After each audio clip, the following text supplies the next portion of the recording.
আজকের ক্লাসের প্রসঙ্গে আসি। আজকের ক্লাস কিন্তু আমি নেব না, প্রত্যেক রবিবারে যেরকম ক্লাস হয় সেই অনুযায়ী কিন্তু আজকে ক্লাসটা হবে। এবং আজকে ক্লাসটা কিন্তু সেই নেবে যে একজন ক্যান্ডিডেট যে অলরেডি নেট সেট উভয়ই কোয়ালিফাই করে গেছে, এবং সে যেহেতু কোয়ালিফাই করে গেছে সুতরাং তার পক্ষে তোমাদের হেল্প করা অনেক বেশি সহজসাধ্য হবে। এই কারণে আজকের ক্লাসটা নেবে স্পন্দিতা মুখার্জি। স্পন্দিতা অলরেডি নেট এবং সেট উভয়ই কোয়ালিফাই করে গেছে, এবং আশা করছি তার এই ক্লাসটা, সে আজকে যে ক্লাসটা নেবে সেই ক্লাসটা থেকে কিন্তু তোমাদের সবার ভীষণ হেল্প হবে। আমি স্পন্দিতার কাছে যাব। স্পন্দিতাকে পরিষ্কার শোনা যাচ্ছে, দেখা যাচ্ছে। Welcome Spandita. Thank you ma'am. আমি স্পন্দিতার একটু টপিকটা বলে দিই। স্পন্দিতা আজকে যে বিষয়ের উপরে আলোচনা করবে সেই বিষয়টা হচ্ছে সমবায়। বৈশেষিক দর্শনের আমাদের 7টা পদার্থ রয়েছে: দ্রব্য, গুণ, কর্ম, সামান্য, বিশেষ, সমবায় এবং অভাব। এবং এই সমবায় সম্পর্কে আজকে বিশেষ আলোচনা করবে কিন্তু স্পন্দিতা, এবং সেখানে কিন্তু নেটে যে ধরনের কোয়েশ্চেন পেপার আসে সেই নিয়েও কিন্তু আলোচনা করা যেতে পারে। সুতরাং স্টুডেন্টদের যদি স্পন্দিতার 1 ঘন্টা বলা হয়ে যাওয়ার পর বা স্পন্দিতার বলা হয়ে যাওয়ার পর তোমাদের যদি এই রিলেটেড কোনো রকম কোনো প্রশ্ন থাকে সেটা কিন্তু তোমরা অবশ্যই স্পন্দিতাকে করবে। সো স্পন্দিতা, তুমি অবশ্যই। হ্যাঁ, আমি আপনাকে বললামই, আপনাকে প্রথমেই ধন্যবাদ জানাই এমন একটা সুযোগের জন্য। তো আমার বিষয়টা তো আপনি বলেই দিলেন, এবার আমি তাহলে শুরু করছি একদম। আমার বিষয়টা সমবায়, ম্যাম যেটা বললেন। তো সমবায় সম্পর্কে আলোচনা করতে গেলেই ন্যায় বৈশেষিকের নাম প্রথমেই চলে আসে। ন্যায় বৈশেষিক দর্শনের স্বীকৃত যে সমবায়, সেটা একাধারে একটা পদার্থ, আবার অন্যদিকে কিন্তু এটা সম্বন্ধ বলতে স্বতন্ত্র পদার্থ এবং সম্বন্ধ। সমবায় ন্যায় বৈশেষিক স্বীকৃত একটি পদার্থ যেহেতু, তো এবার এটা কি পদার্থ? এটা ভাব পদার্থ। ন্যায় বৈশেষিকে যে মূলত বৈশেষিক দর্শনে এবং পরবর্তীকালে ন্যায় বৈশেষিক উভয়ই এই পদার্থগুলোকে স্বীকার করে নিয়েছে। তো যে 7টা পদার্থ স্বীকার করা হয়েছে তার মধ্যে 6ষ্ঠ পদার্থ হচ্ছে সমবায়, এবং সর্বশেষ ভাব পদার্থ, কারণ 7ম পদার্থ আমরা জানি অভাব পদার্থ। তো বিভিন্ন ন্যায় বৈশেষিক গ্রন্থে এই যে সমবায় সম্পর্কে আলোচনা করা হয়েছে, যেমন আমি কয়েকটা গ্রন্থের নাম প্রথমেই উল্লেখ করে দিই। আমরা জানি তর্ক সংগ্রহ হচ্ছে একদম শুরুর ন্যায় বৈশেষিক দর্শন পড়া শুরু করার একদম প্রথম গ্রন্থ। তারপরে আসছে তর্ক ভাষা বা ভাষা পরিচ্ছেদ, আর একটু কঠিন গ্রন্থের মধ্যে প্রশস্তপাদ ভাষ্য। তো আমি প্রথমেই কঠিন গ্রন্থে না গিয়ে প্রথমে তর্ক সংগ্রহ দিয়ে শুরু করছি। তর্ক সংগ্রহে সমবায়ের আলোচনাটা কিভাবে করা হয়েছে আমি গ্রন্থ ভিত্তিতে আলোচনাটা করার চেষ্টা করছি, কারণ একসাথে করতে গেলে সব গন্ডগোল হয়ে যাবে। তাই তর্ক সংগ্রহে প্রথমে কি বলা হয়েছে সমবায় সম্পর্কে আমি সেটা বলার চেষ্টা করছি। তো তর্ক সংগ্রহে প্রথমে ভূমিকায় যেটা বলা যায়, সমবায় একটা অসাধারণ পদার্থ, যেটার ওপর ন্যায় বৈশেষিক দর্শনের অনেক ধরনের সিদ্ধান্ত আছে যেটা সমবায় পদার্থের উপর নির্ভরশীল। তো ন্যায় বৈশেষিক দর্শনের বিভিন্ন তত্ত্ব, যেমন কার্যকারণ তত্ত্ব, আত্মাদি, বিভিন্ন দ্রব্যের নিত্যতা প্রভৃতি, যে বিভিন্ন বিষয়ে ন্যায় বৈশেষিক দর্শনে আলোচনা করা হয়েছে, সেগুলি সব কিছুই এই সমবায় সম্বন্ধের উপর নির্ভরশীল। কারণ সমবায় স্বীকার না করলে এমন অনেক কিছুই আছে যেগুলো স্বীকার করা যেত না। তাই ন্যায় বৈশেষিক দর্শনে বিশেষত সমবায় একটা বিশেষ স্থান লাভ করেছে এবং বিশেষ গুরুত্ব লাভ করেছে। সমবায় সম্পর্কে যে শুধু ন্যায় বৈশেষিক দর্শনে আলোচনা আছে তা নয়, অন্যান্য দর্শনেও আলোচনা হয়েছে, কেউ স্বীকার করেছেন কেউ অস্বীকার করেছেন। যেমন সাংখ্য, বেদান্ত, বৌদ্ধ, জৈন, ভাট্ট প্রভৃতি সম্প্রদায় সমবায়কে অস্বীকার করেছেন। এখানে সমবায়ের আলোচনাটাই উপেক্ষিত হয়েছে। আবার প্রাভাকর সম্প্রদায় সমবায়কে স্বীকার করলেও সেই বিষয়ে ন্যায় বৈশেষিকের থেকে তাদের মতানৈক্য আছে। তবে আমি সেসব আলোচনায় যাচ্ছি না। অন্নং ভট্ট তর্ক সংগ্রহে সমবায় সম্পর্কে কি বলেছে সেখানে চলে আসছি। তো সমবায় সম্পর্কে বলতে গিয়ে অন্নং ভট্ট প্রত্যক্ষ খণ্ডে অষ্টমকারিকে সমবায় সম্পর্কে বলেছেন, সমবায় যে সম্বন্ধটা বা পদার্থটা সেটা এক, সমবায়ের কোনো ভেদ নেই। এক বলতে বোঝাচ্ছে সমবায়ের কোনো ভেদ নেই, এবং এটা সম্পর্কে দীপিকা টিকায় ব্যাখ্যা করেছেন। আর সমবায়ের যে মূল আলোচনাটা, এটা তর্ক সংগ্রহের একদম শেষ ভাগে গিয়ে তিনি ব্যাখ্যা করেছেন, যেখানে শেষ ভাগে সমবায়কে তিনি নিত্য সম্বন্ধ বলে উল্লেখ করেছেন। এবার নিত্য সম্বন্ধ বলার ক্ষেত্রে বলা হচ্ছে যে তর্ক সংগ্রহে সমবায়ের লক্ষণ প্রদান করার পর দীপিকা টিকাতে অনঙ্গ এর ব্যাখ্যাটা করেছেন, দেখিয়েছেন যে লক্ষণটিতেই যে শব্দগুলো প্রযুক্ত হয়েছে নিত্য এবং সম্বন্ধ, এগুলো প্রযুক্ত না হলে সমবায়কে যথাযথভাবে ব্যাখ্যা করা যেত না, অনেক সমস্যার সৃষ্টি হতো। তো সমস্যার সৃষ্টি হতো যখন, তখন কেন এই শব্দগুলো প্রয়োজন, এই নিত্য সম্বন্ধ এই শব্দগুলোর প্রয়োজনীয়তা কি এটা জানা প্রয়োজন। এটা বলতে গিয়ে অনঙ্গ বলেছেন যে লক্ষণটিতে যদি নিত্য শব্দটি প্রয়োগ না করা হতো তাহলে সমবায়ের লক্ষণের সংযোগ সম্বন্ধ সেটাও প্রযুক্ত হয়ে যেত। আমরা জানি সংযোগ একটি সম্বন্ধ, কিন্তু এটি একটি গুণ পদার্থের অন্তর্ভুক্ত, কোনো স্বতন্ত্র পদার্থ নয়। যদি নিত্য শব্দটা প্রয়োগ না করা হতো তাহলে সমবায়ের লক্ষণে সংযোগও যুক্ত হয়ে যেত, কেননা সংযোগ যে সম্বন্ধটি এটি কিন্তু নিত্য নয়। যদি বলা হতো সম্বন্ধ সমবায়, তবে সংযোগও এক প্রকার সম্বন্ধ হওয়ায় এটিকে সমবায়ের লক্ষণে যুক্ত করতেই হতো। তাই জন্য এই আপত্তিটি বারণের জন্য নিত্য শব্দটি প্রয়োগ করা হয়েছে। এখানে কি হয়ে যাচ্ছে, অতিব্যাপ্তি ঘটে যেত। অতিব্যাপ্তি দোষ বলতে আমরা জানি যেখানে লক্ষণটি লাগার কথা তার থেকে অতিরিক্ত স্থানে লক্ষণটি যদি প্রযুক্ত হয়ে যায় তবে তাকে অতিব্যাপ্তি বলা হয়। এটি এক প্রকার দোষ। এবার যদি সংযোগেও সমবায়ের লক্ষণ প্রযুক্ত হয়ে যায় তবে এখানে দোষ ঘটবে। সেই কারণে এই অতিব্যাপ্তি বারণের জন্য নিত্য শব্দটিকে যোগ করা হয়েছে। তাহলে এবার প্রশ্ন ওঠে সম্বন্ধ পদটা কেন যুক্ত করা হলো। তো সম্বন্ধ পদটা যদি না দেওয়া হতো, যদি শুধু বলা হতো নিত্য সমবায়, তাহলে লক্ষণে আবার অতিব্যাপ্তি দোষ ঘটত। লক্ষণটিতে যদি নিত্য এই সম্বন্ধ শব্দটি প্রয়োগ করা না হতো তাহলে লক্ষণে অতিব্যাপ্তি দোষ ঘটায়। এক্ষেত্রে আকাশ, দিক, কাল, আত্মা ইত্যাদি যে নিত্য দ্রব্য এগুলো প্রযুক্ত হয়ে যেত, কিন্তু আকাশ আদি নিত্য হলেও সেগুলো সম্বন্ধ নয়, তাই লক্ষণের সম্বন্ধ পদটা যুক্ত করা হয়েছে। আর স্বরূপ সম্বন্ধের ক্ষেত্রে আরেকটা কথা বলা হচ্ছে, যেখানে সম্বন্ধী ভিন্ন, স্বরূপ সম্বন্ধ কিন্তু সম্বন্ধী ভিন্ন নয়। স্বরূপ সম্বন্ধ নিত্য, সেটি একটি সম্বন্ধ, কিন্তু সম্বন্ধী ভিন্ন নয়। যেহেতু স্বরূপ সম্বন্ধী ভিন্ন নয়, তাই স্বরূপ সম্বন্ধ অতিরিক্তভাবে সমবায় সম্বন্ধকে স্বীকার করা হচ্ছে, কারণ সমবায় সম্বন্ধী ভিন্ন একটি অতিরিক্ত সম্বন্ধ এবং পদার্থ।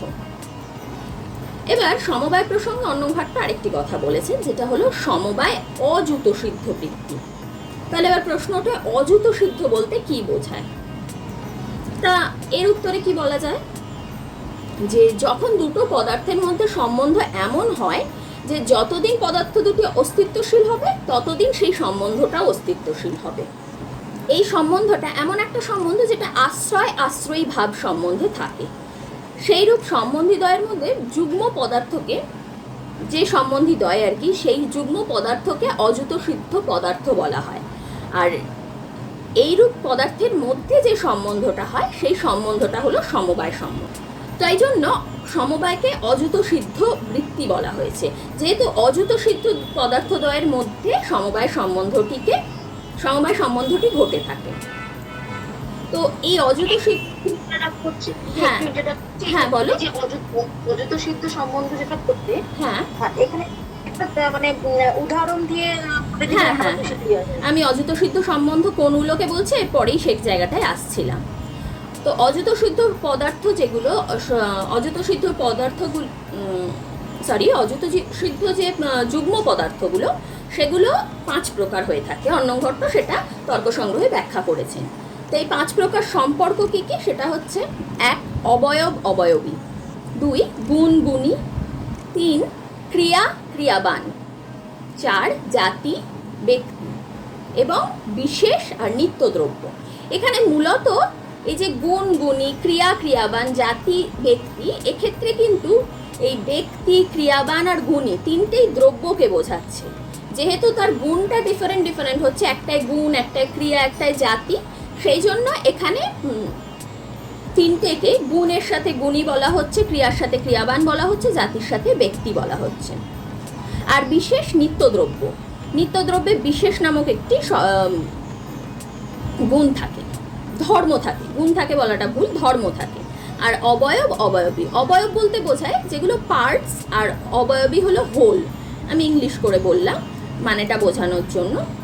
তো এবার একটু এটার ব্যাখ্যায় আসি। এই যে অযুত সিদ্ধ পদার্থ, এই প্রসঙ্গে অর্ণব ভট্ট বলেছেন যুগ্ম পদার্থগুলি একে অপরকে ছাড়া থাকতে পারে না, একটির বিনাশ হলে অপরটিরও বিনাশ হয়ে যায়, একটি অপরটিতে আশ্রিত অবস্থায় থাকে। এবার উদাহরণ দিয়ে বলি, তর্ক সংগ্রহতে অর্ণব ভট্টই দীপিকা টিকায় উদাহরণ দিয়েছে, যেমন নীলঘট, এটি একটি বিশিষ্ট প্রতীতি। বিশিষ্ট প্রতীতি কেন? কেননা আমরা বিশেষণ সহযোগে এটিকে জানতে পারছি, তাই এটি একটি বিশিষ্ট প্রতীতি। বিশেষণের সঙ্গে বিশেষ্যের সম্বন্ধ স্থাপন হচ্ছে। এরকম সম্বন্ধ যখন স্থাপন হয় তখনই, যেমন দণ্ডের সঙ্গে পুরুষের সম্বন্ধ, দণ্ডী পুরুষা যেখানে বলা হয়, এইগুলো বিশিষ্ট প্রতীতি। যেমন দণ্ডীর জ্ঞান হওয়ায় এক প্রকার বিশিষ্ট বুদ্ধি এখানে উদাহরণ দেওয়া হয়েছে, কিন্তু দণ্ডী পুরুষা যেটা, এই সম্বন্ধটা কিন্তু সমবায় নয়। কেননা দণ্ডকে পুরুষের থেকে আলাদা করলেও দণ্ডটাও অক্ষত থাকছে, পুরুষও অক্ষত থাকছে, তাই এটা সংযোগ সম্বন্ধ হচ্ছে। কিন্তু নীল ও ঘট, একটা ঘটের রং নীল, এবার ঘটের রংটা যখন নীল, সেটাকে আমরা কোনোভাবেই লাল হলুদ করতে পারি না। যদি করিও, মানে একটা নীল ঘটের ওপর যদি লাল রং করেও দেওয়া হয় বা অন্য কোনো রং করেও দেওয়া হয়, অনেক রং আছে, তাহলেও নীল রংটাকে কিন্তু ঘট থেকে পৃথক করা সম্ভব হচ্ছে না।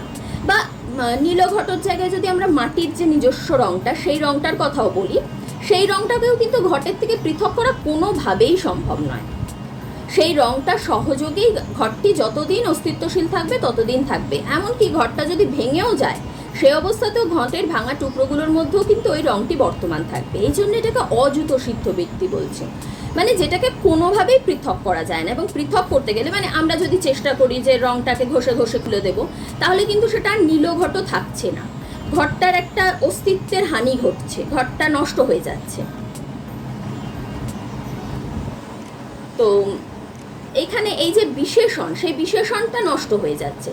তো এবার অর্ণব ভট্ট এখানে বলছেন যে এই যে বিশেষণের দ্বারা বিশেষ্য, এই যে সম্বন্ধটা ঘটছে, বিশেষণ বিশেষ্যের সম্বন্ধ, এটাকে বিশিষ্ট বুদ্ধি বলা হচ্ছে।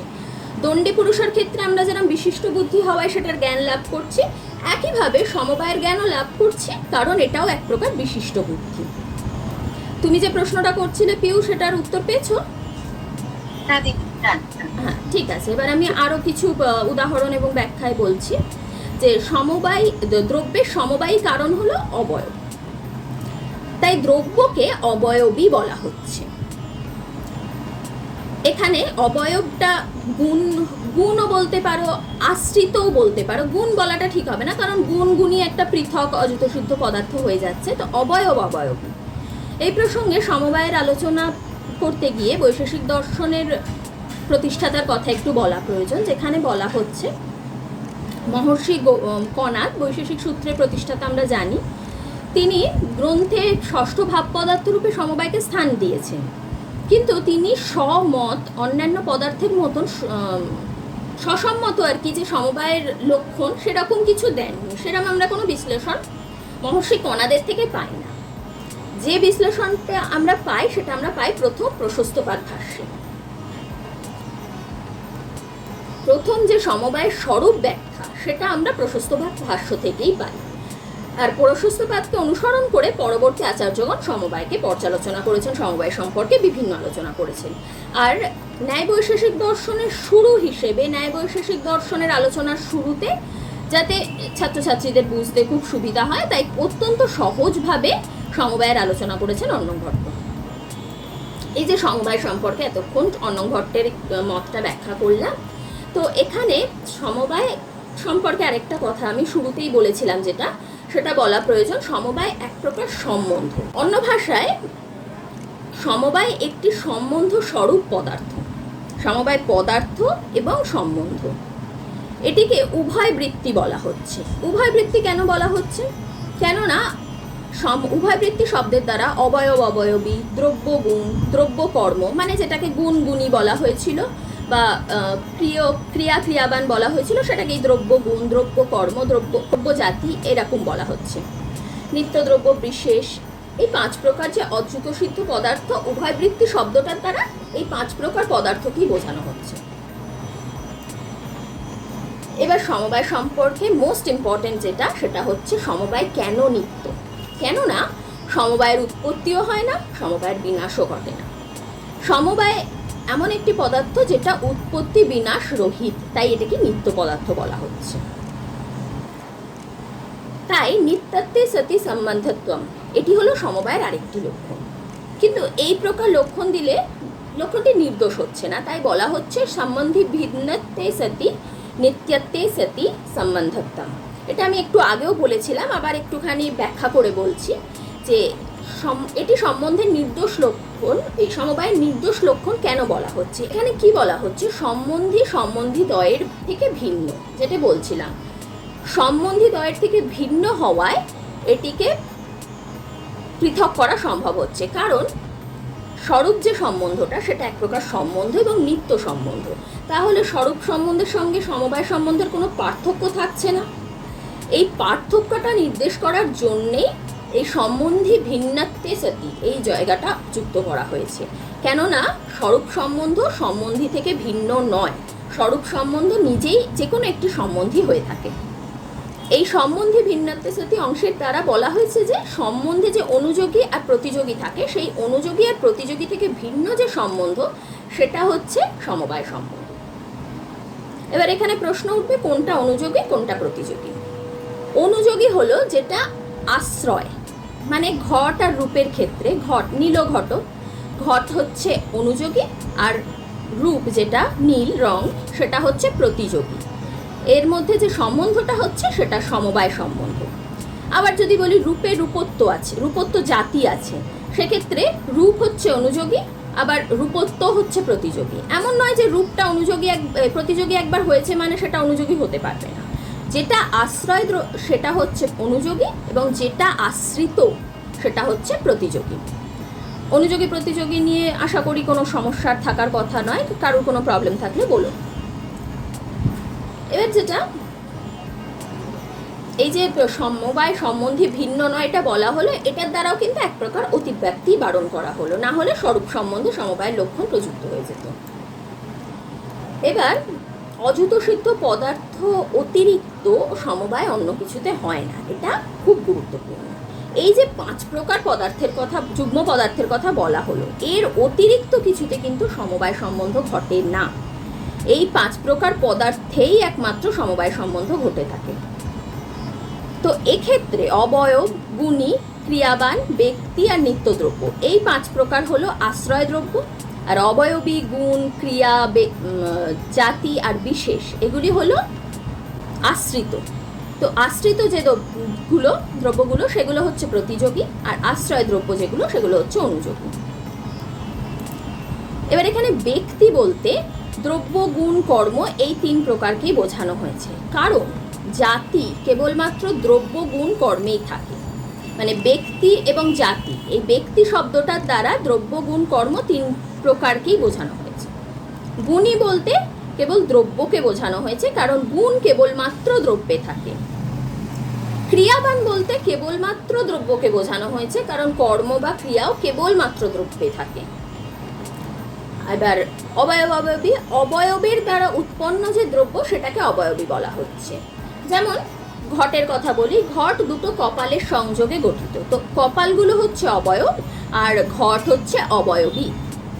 আর এখানে বিশেষ নিত্যদ্রব্যের কথা বলা হয়েছে, এদের মধ্যে সম্বন্ধটা কিন্তু সমবায় সম্বন্ধ। এবার আসি অযুত সিদ্ধ শব্দটাকে নিয়ে। অযুত সিদ্ধ শব্দটা নিয়ে অনেকেরই একটু সমস্যা থাকতে পারে যে অযুত সিদ্ধ বলতে কি বোঝাচ্ছে। এটাকে সমাস ভেঙে বলা হয়েছে ন যুত সিদ্ধ। ব্যাকরণ যদি উল্লেখ করে বলতে যাই সেক্ষেত্রে এটা বলা হচ্ছে, আমি অত ব্যাখ্যায় যাচ্ছি না, কিন্তু এই শব্দগুলোর দ্বারাই অর্থটা বোঝা যাচ্ছে। ন যুত সিদ্ধ মানে যেটা যুত সিদ্ধ নয়। এবার যুত সিদ্ধ বলতে অমিশ্রিত, অসম্বন্ধের কথা বলা হচ্ছে। এখানে অযুত বলতে বোঝাচ্ছে সম্বন্ধ বা সম্বন্ধ যুক্ত, যেটা অসম্বন্ধ সেটা নয়, যেটা সম্বন্ধযুক্ত সেটাই। যুত সিদ্ধের যে বিপরীত সেটা হচ্ছে অযুত সিদ্ধ। তা যুত সিদ্ধ কোনটা? যুত সিদ্ধ হচ্ছে সংযোগ সম্বন্ধ। কেননা সংযোগ সম্বন্ধকে কিন্তু পৃথক করা যায়। সংযোগী যে দ্রব্যগুলো সেগুলো কিন্তু পরস্পরের থেকে পৃথক করা সম্ভব। যেমন দণ্ডী পুরুষ, দণ্ডকে পুরুষ থেকে পৃথক করা যায়, তাই এটা যুত সিদ্ধ সম্বন্ধ। কিন্তু ঘট থেকে নীল রঙকে পৃথক করা সম্ভব হচ্ছে না, তাই এটা অযুত সিদ্ধ সম্বন্ধ। এখানে অযুত সিদ্ধ সম্বন্ধের কিছুটা ব্যাখ্যা, অযুত সিদ্ধ সম্বন্ধের লক্ষণ অন্নভট্ট দিয়েছেন। আমি প্রথমেই এখানে অযুত সিদ্ধ সম্বন্ধ নিয়ে তোমরা যদি বলো আলোচনা করব, আর যদি না বলো তাহলে আমি সমবায় সম্পর্কেই আলোচনাটাকে কন্টিনিউ করব। তোমরা একটুখানি রেসপন্স করো। দিদি ওই 5টা সম্বন্ধ আরেকবার বলো। হ্যাঁ নিশ্চয়ই। 5টা সম্বন্ধ হলো অবয়ব অবয়বী, গুণ গুণী, ক্রিয়া ক্রিয়াবান, ব্যক্তি জাতি আর বা জাতি ব্যক্তি, বিশেষ নিত্যদ্রব্য। এটা কোনটা অনুযোগী কোনটা প্রতিযোগী? অবয়ব, গুণী, ক্রিয়াবান, ব্যক্তি, নিত্যদ্রব্য। যে 5টা আশ্রয় সেগুলো হচ্ছে অনুযোগী, আর যে 5টা আশ্রিত অবয়বী, গুণ, ক্রিয়া, জাতি, বিশেষ, এই 5টি হচ্ছে প্রতিযোগী। ঠিক আছে? আর কেউ কিছু এখন বলবে? বেশ, তাহলে আমি আরেকটু এগিয়ে যাচ্ছি। এখন শুরুতে আমি যেটা বলছি যে সমবায়, এখানে একটা প্রশ্ন উঠতে পারে, মানে অন্নভট্টের তর্ক সংগ্রহের ভিত্তিতে এখানে কিছু প্রশ্ন উঠতে পারে। পূর্বপক্ষীরা প্রশ্ন তুলতে পারেন এবং নৈয়ায়িকরা তার উত্তর দেওয়ার চেষ্টা করেছেন, বৈশেষিকরা তার উত্তর দেওয়ার চেষ্টা করেছেন। কোনো ক্ষেত্রে নৈয়ায়িক বৈশেষিকের মতও ভিন্ন হয়েছে, সেরকম দু একটা কথা বলছি। যেমন একটা প্রশ্ন উঠতে পারে যে সমবায় যে অযুত সিদ্ধ বৃত্তি এবং সেই যে অযুত সিদ্ধ ব্যাখ্যা করা হচ্ছে, এই অযুত সিদ্ধের সম্বন্ধ সমবায়ের অস্তিত্বের প্রমাণ কি? তো নৈয়ায়িকরা বলছে সমবায় প্রত্যক্ষ সিদ্ধ পদার্থ। ঘট এবং রূপ অযুত সিদ্ধ হওয়ায় এই দুইয়ের মধ্যে যে সম্বন্ধ সেটা সমবায় সম্বন্ধ। ঘট এবং রূপের মধ্যে প্রত্যক্ষের দ্বারা সমবায় সম্বন্ধটি জ্ঞাত হয়। এবার এখানে কিন্তু বৈশেষিকরা নৈয়ায়িকদের থেকে ভিন্ন মত পোষণ করছেন। তারা কি বলছে? সমবায় প্রত্যক্ষের দ্বারা গৃহীত হয় না। তারা কিন্তু সমবায়ের জন্য একটা অনুমানের কথা বলেছেন। আমি বললাম অন্নভট্টর তর্ক সংগ্রহে অযুত সিদ্ধির জন্য একটা অনুমানের উল্লেখ করা হয়েছে, সেটা বৈশেষিক মতই। তো কি বলছে? সমবায় এক, কিন্তু সমবায়ের অনুযোগী ও প্রতিযোগী অনেক অতীন্দ্রিয় পদার্থ। মানে অনেক দ্রব্য আছে। তোমরা ভেবে দেখো যে অবয়ব অবয়বী আমরা কি কাউন্ট করতে পারি? সব দ্রব্যর মধ্যে অবয়ব রয়েছে এবং অবয়বী রয়েছে। কত হাজার হাজার দ্রব্য পৃথিবীতে রয়েছে, তো সব কিছুকে তো একজন মানুষের পক্ষে দেখা সম্ভব নয়। তাই জন্য বলছে অতীন্দ্রিয়। একজন কখনোই সেই সব পদার্থ, সব অবয়ব অবয়বীকে প্রত্যক্ষ করতে পারে না। তাই সেই সকল পদার্থের প্রত্যক্ষ না হলে তার যে বৃত্তি সমবায় পদার্থ, এই সমবায় সম্বন্ধ, সেটাকে প্রত্যক্ষ করা কিভাবে সম্ভব হবে? এই কারণে বৈশেষিকগণ কিন্তু প্রত্যক্ষের সপক্ষে যুক্তি দিচ্ছেন না। তাদের মতে সমবায়কে আমরা অনুমানের মাধ্যমে জানতে পারি, সমবায়ের অস্তিত্ব আমরা অনুমানের মাধ্যমে সিদ্ধ করতে পারি। সমবায়ের যে অস্তিত্ব এবং সম্বন্ধ রূপত্ব উভয়কে অনুমান প্রমাণের দ্বারা সিদ্ধ করা যায়। নৈয়ায়িকগণ কেবল সম্বন্ধ রূপত্ব প্রতিপাদনের জন্য অনুমানের সাহায্য নেন, কিন্তু শুধু সম্বন্ধ রূপত্ব তো নয়, এর অস্তিত্ব জানা দরকার। অস্তিত্ব যদি না থাকে তাহলে আমরা বিষয়টা সম্পর্কে আলোচনা কিভাবে করছি? এটার জন্য বৈশেষিক দর্শনে অনুমানের সাহায্য নেওয়া হয়েছে উভয়কেই প্রতিপাদনের জন্য। অন্নভট্ট দীপিকা টিকায় অনুমানের সাহায্যে সমবায় সম্বন্ধকে প্রতিপাদন করেছেন। আর এই অনুমানটি কি? এই যে নীল ঘটর কথা বলা হলো, এটি এক প্রকার বিশিষ্ট প্রতীতি। এখানে বিশেষণ বিশেষ্য সম্বন্ধ বিষয়ে আমরা জানতে পারছি। ঠিক যেমন আমরা দণ্ডী পুরুষ এটা একটা বিশিষ্ট প্রতীতিকে জানতে পারি, ঠিক এইভাবেই আমাদের সমবায়েরও জ্ঞান হচ্ছে। বিশিষ্ট প্রতীতির দ্বারা আমরা যেভাবে সংযোগ সম্বন্ধের জ্ঞান লাভ করি, একইভাবে আমরা সমবায় সম্বন্ধেরও জ্ঞান লাভ করি। এখানে নীল ঘট বলতে নীল রূপবান ঘটকে বোঝানো হয়েছে, অর্থাৎ গুণবান ঘট। তাহলে কি হয়ে গেল? ঘট এক প্রকার দ্রব্য এবং রূপবান অর্থাৎ গুণবান অর্থাৎ গুণ। তো দ্রব্যের যে গুণ গুণীর যে সম্বন্ধ, অযুত সিদ্ধ সম্বন্ধ, সেখানে বোঝানো হচ্ছে। আর এখানে অনুমানটির মধ্যে একটা ইতি শব্দ বলা হয়েছে। ইতির অর্থাৎ ইত্যাদি বলা হয়েছে। কারণ এখানে আর বাকি যে সম্বন্ধগুলো রয়েছে, যে 5 প্রকার অযুত সিদ্ধ সম্বন্ধের কথা বলা হলো, সেগুলোর তো উদাহরণ দেওয়া হয়নি, সেগুলোকে বোঝানোর জন্য এই ইতি শব্দটির ব্যাখ্যা করা হয়েছে। অর্থাৎ বলা হচ্ছে যে গুণবান ঘট ইত্যাদি বিশিষ্ট বুদ্ধি এখানে ইত্যাদি দ্বারা ক্রিয়াবান ঘট, জাতিমান ঘট, ঘটবাদ কপালম, অবয়বীর্য সম্বন্ধ, এগুলোকেও বোঝানো হচ্ছে। আর বিশেষবান পরমাণু, কেন বলা হচ্ছে? পরমাণু নিত্য আমরা জানি, আর বিশেষবান পরমাণু, পরমাণুর মধ্যে বিশেষ রয়েছে, এইগুলোকে বিশিষ্ট বুদ্ধি বুঝতে এই ইত্যাদি সব কথাটি বলা হয়েছে। এই যে অনুমানটা, এটার একটা পক্ষ আছে, এটার পক্ষটা হচ্ছে গুণবান যে ঘট সেটা। সাধ্যটা কি? আমরা কি সিদ্ধ করতে চাইছি? আমরা সিদ্ধ করতে চাইছি বিশেষণ বিশেষ্য সম্বন্ধ বিষয়ত্ব, আর এর হেতু হচ্ছে বিশিষ্ট বুদ্ধিত্ব। বিশিষ্ট বুদ্ধিত্ব দ্বারা আমরা এইভাবে পক্ষে সাধ্যকে সিদ্ধ করছি। এখানে যে ব্যক্তিবাক্যটির কথা বলা হয়েছে, আমরা জানি ব্যক্তিবাক্য কি। ব্যক্তিবাক্য হচ্ছে এমন একটা রিলেশনের কথা বলা হচ্ছে যেখানে যেখানে হেতু থাকবে সেখানে সেখানে সাধ্য থাকবে। তো কি বলা হচ্ছে? যেখানে যেখানে বিশিষ্ট বুদ্ধিত্ব থাকবে সেখানে সেখানে বিশেষণ বিশেষ্য সম্বন্ধ থাকবে। যেমন দণ্ডী পুরুষ, মানে বিশেষণ বিশেষ্য সম্বন্ধ থাকার অর্থই হলো সেখানে বিশিষ্ট বুদ্ধি থাকা। নীলঘটর ক্ষেত্রেও সেই বিশিষ্ট বুদ্ধি রয়েছে, যেমন দণ্ডী পুরুষের ক্ষেত্রে রয়েছে। তাই সংযোগ সম্বন্ধের যেরকম প্রতীতি দণ্ডী পুরুষা থেকে হয়ে থাকে, তেমনি নীলঘট ইত্যাদির মাধ্যমেও আমাদের সমবায় সম্বন্ধের জ্ঞান হয়ে থাকে। এইভাবে একটা অনুমানের দ্বারা অন্নভট্ট চেষ্টা করেছেন সমবায় সম্বন্ধকে বোঝাতে। অনুমানের দ্বারা, প্রত্যক্ষের দ্বারা এই সম্বন্ধকে জানা সম্ভব নয়। এবার সংযোগ আর সংযোগের ক্ষেত্রে কি বলা হচ্ছে? যে সংযোগ কিন্তু একটা গুণ। আমরা জানি 24টা যে গুণ আছে বৈশেষিক স্বীকৃত, সেই বৈশেষিক স্বীকৃত 24টা গুণের মধ্যে একটা গুণ সংযোগ। আর এটা কিন্তু কখনো দ্রব্য ছাড়া অন্য কিছুতে বৃত্তি হয় না। তাই এখানে সংযোগের সাথে সমবায়ের একটা ভিন্নতা এসে যাচ্ছে, পার্থক্য এসে যাচ্ছে। তাই গুণবান ঘট ইত্যাদির যে বিশিষ্ট বুদ্ধি, সেখানে সংযোগ ভিন্ন যে সম্বন্ধ, সংযোগের থেকে পৃথক একটা স্বতন্ত্র সম্বন্ধ, সেটাই স্বীকৃত হচ্ছে। কারণ গুণ তো, সংযোগ তো নিজেই গুণ, তাহলে গুণবান ঘটতে সংযোগ সম্বন্ধ হতেই পারে না, সেখানে একটা পৃথক সম্বন্ধই হতে হবে। তো এই পৃথক সম্বন্ধটাই হচ্ছে সমবায় সম্বন্ধ, যেটা একটা স্বতন্ত্র পদার্থ। এইভাবে যে অনুমানটা অন্নভট্ট দিয়েছেন, এই অনুমানের মাধ্যমে তিনি তর্ক সংগ্রহে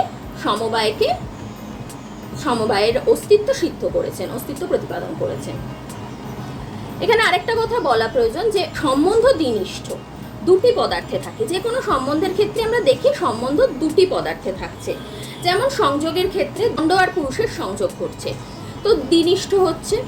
তো এবার প্রশ্ন হচ্ছে, এবার সংযোগ যেহেতু একটি গুণ, এখানে দণ্ডের সাথে সংযোগের যে সম্বন্ধটা হয় সেটা সমবায় সম্বন্ধ, আবার পুরুষের সাথে সংযোগের যে সম্বন্ধটা হয় সেটাও সমবায় সম্বন্ধ। এবার যেহেতু বলা হচ্ছে ঘটের সঙ্গে গুণের, দ্রব্যের সঙ্গে গুণের সম্বন্ধটা সমবায় সম্বন্ধ, তো এই সমবায় সম্বন্ধটা গুণে এবং দ্রব্যে কোন সম্বন্ধে থাকবে? এখানে তো সমবায় সম্বন্ধ হওয়া সম্ভব নয়। তো ন্যায় বৈশেষিক আচার্যগণ এর উত্তরে বলছেন যে সমবায় স্ব-অধিকরণে স্বরূপ সম্বন্ধে থাকে। অর্থাৎ দ্রব্যে স্বরূপ সম্বন্ধে সমবায় সম্বন্ধ থাকে, আবার গুণে স্বরূপ সম্বন্ধে সমবায় সম্বন্ধ থাকে, আর দ্রব্য গুণের মধ্যে সমবায় সম্বন্ধটি ঘটছে। এখানে একটা কথা বলা প্রয়োজন, অনেকে কিন্তু সমবায়কে অনিত্য, বহু ইত্যাদি কথা বলে থাকে, কিন্তু বৈশেষিকগণ সমবায়কে এক এবং নিত্য বলেছেন। অনেক এবং নিত্য বলার একটা মূল রিজন যেটা হতে পারে আমার মনে হয়েছে, যে যেহেতু অনেক দ্রব্যে থাকছে তাই অনেক বলা হচ্ছে, কিন্তু অনেক না, সম্বন্ধটা তো এক। তাই বৈশেষিক মতে সম্বন্ধটা এক এবং নিত্য।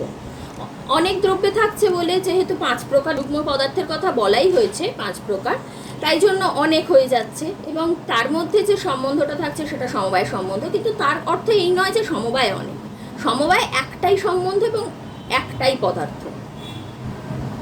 বৈশেষিক আচার্যগণ সমবায়ের অস্তিত্ব স্বীকার করে এটাই বলছেন যে সমবায় না থাকলে যে কার্যকারণ ভাব ইত্যাদি বিভিন্ন মত ন্যায় বৈশেষিক দর্শনে স্বীকৃত হয়েছে, সেগুলোর ব্যাখ্যা যথাযথভাবে দেওয়া যেত না।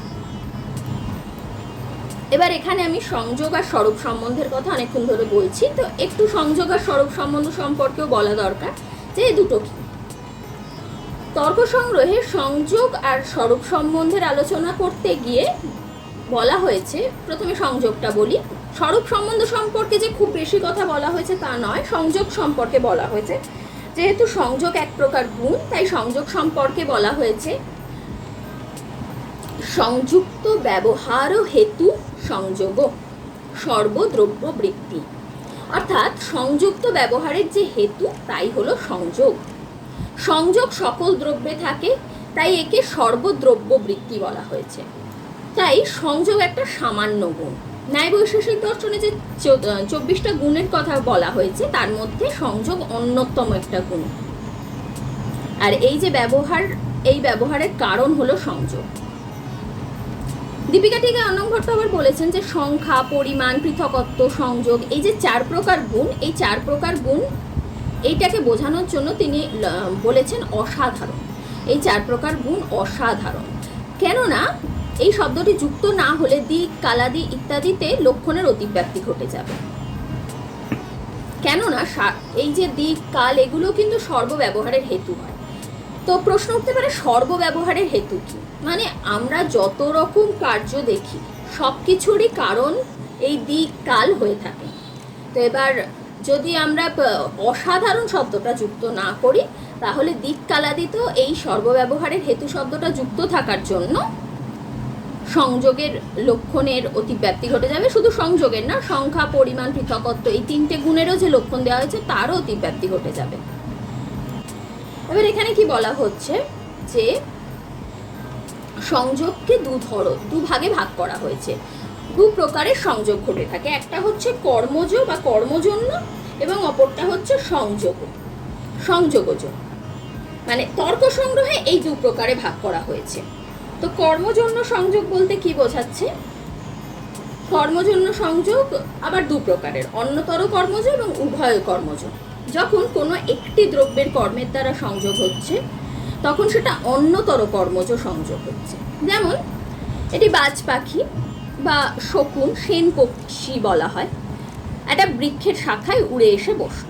তো সেখানে কি বৃক্ষের কোনো কাজ হচ্ছে না, শুধুমাত্র সেন পক্ষীর কাজ হচ্ছে। তো সেন পাখির কর্ম হচ্ছে উড়ে আসা। সেন পাখিটা মানে বাজ পাখি বা শকুন যেটাই বলা হোক না কেন, ভাষা পরিচ্ছেদে শকুন বলা হয়েছে, সেটি বৃক্ষ শাখায় উড়ে এসে বসলো। এখানে কর্মটা কিন্তু সেই পাখিটারই হলো। শুধু সেন পাখি কেন, যে কোনো পাখি হতে পারে, যখন উড়ে এসে বৃক্ষের শাখায় বসছে তখন সেই উড়ে আসার কার্যটি কিন্তু একটা দ্রব্য অর্থাৎ পাখিটারই ঘটছে। এক্ষেত্রে বাজ পাখির কর্মের দ্বারা সংযোগ ঘটছে। শাখার সঙ্গে সেন পক্ষী এসে বসায় যে সংযোগটি ঘটছে, এই সংযোগটি সেন পক্ষীর কর্মজন্য। এবার আরেকটা আসছে উভয় কর্মজন্য। তো উভয় কর্মজন্য কি? যখন বলা হচ্ছে দুটো মেষের মধ্যে যুদ্ধ হচ্ছে, তো এক্ষেত্রে দুটি মেষ দুদিক থেকে ছুটে আসছে একে অপরকে আক্রমণ করার জন্য।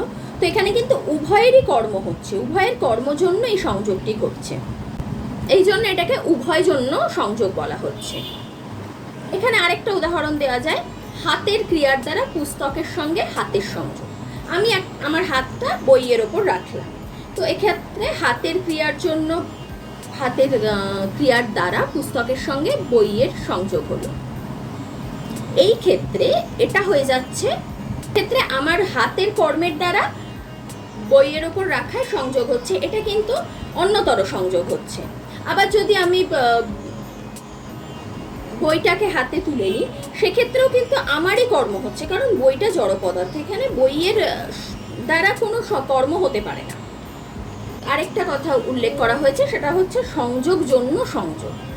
এই যে পুস্তকের সঙ্গে আমার হাতের সংযোগটা ঘটলো, আমার কর্মজন্য, আমার হাতের কর্মজন্য এই সংযোগটা ঘটার ফলে আমার হাতের সঙ্গে পুস্তকের সরাসরি সংযোগ ঘটছে এবং এর ফলে আমার শরীরের সঙ্গেও পুস্তকের সংযোগ ঘটছে। এই যে সংযোগটা, এটাকে বলা হচ্ছে সংযোগ জন্য সংযোগ। মানে হস্ত পুস্তকের সংযোগের কারণে শরীরের সঙ্গে পুস্তকের সংযোগ। এটার একটু ব্যাখ্যা করি যে শরীরের সমবায়ী কারণ হাত, কারণ এটা শরীরের অবয়ব, শরীরের একটা পার্ট হচ্ছে হাত। আবার পুস্তক শরীরের কারণ নয়, এটা এমন একটা জিনিস, বই কখনো শরীরের কারণ হতে পারে না, বই একটা পৃথক দ্রব্য।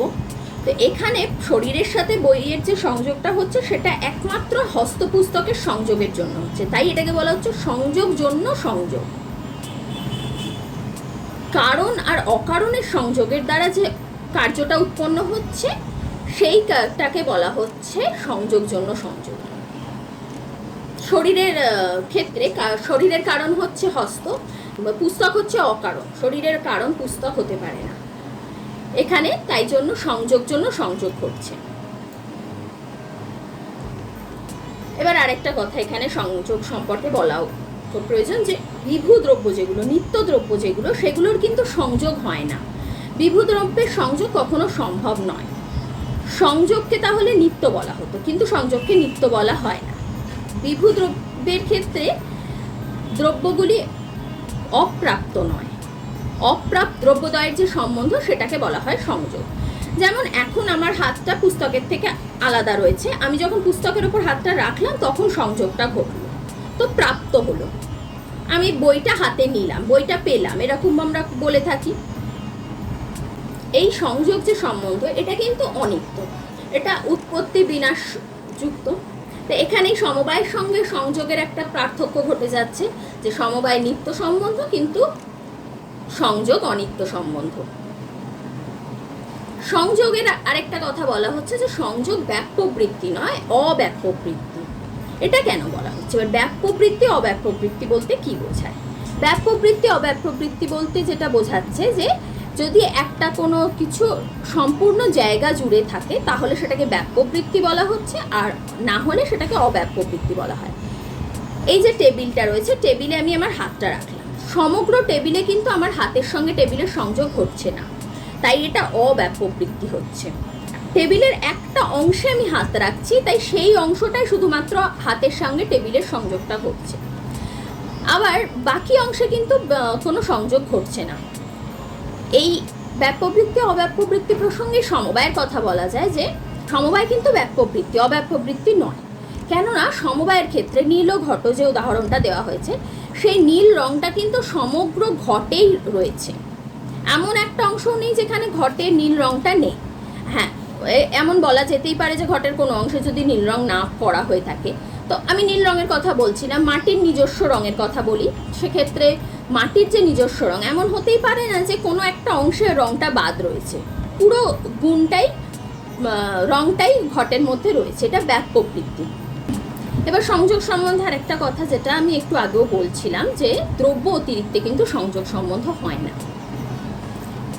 যে কোনো দুটি দ্রব্যের মধ্যেই কেবলমাত্র সংযোগ সম্বন্ধ হতে পারে। সমবায়ের ক্ষেত্রে কিন্তু দ্রব্যের সাথে অন্য কিছুর সম্বন্ধ হচ্ছে, দ্রব্যের সাথে গুণের সম্বন্ধ হচ্ছে, দ্রব্যের সাথে কর্মের সম্বন্ধ হচ্ছে, দ্রব্যের সাথে অবয়বের সাথে অবয়বের সম্বন্ধ হচ্ছে, কিন্তু দ্রব্যাতিরিক্তে সংযোগ সম্বন্ধ হয় না। সমবায় অযুত সিদ্ধ পদার্থ অতিরিক্তে হয় না। এই যে দণ্ড পুরুষ, এই দুটোই কিন্তু দ্রব্য, বা হাত পুস্তক, হস্ত পুস্তক দুটোই কিন্তু দ্রব্য, বা ভূতলে যদি ঘট রাখা হয় তাহলে দুটোই কিন্তু দ্রব্য হচ্ছে। এই সবগুলোই উদাহরণ দেওয়া হচ্ছে যে দুটি দ্রব্যের সঙ্গে, একটি দ্রব্যের সঙ্গে আরেকটি দ্রব্যের যে সম্বন্ধ সেটা সংযোগ সম্বন্ধ। তো অনুযোগী প্রতিযোগীর কথা যেটা বলা হয় ওই একই, সংযোগের অনুযোগী যেটা আশ্রয় দ্রব্য, আর প্রতিযোগী হচ্ছে যেটা আশ্রিত দ্রব্য। সংযোগের ক্ষেত্রে দুটোই দ্রব্য।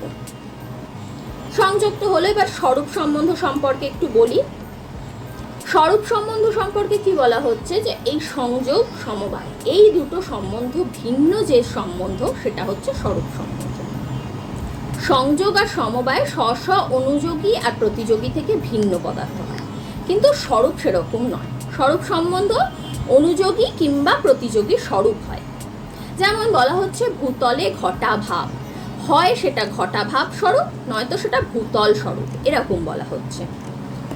আর স্বরূপ সম্বন্ধ সাধারণত অভাব পদার্থের ক্ষেত্রেই ঘটে থাকে।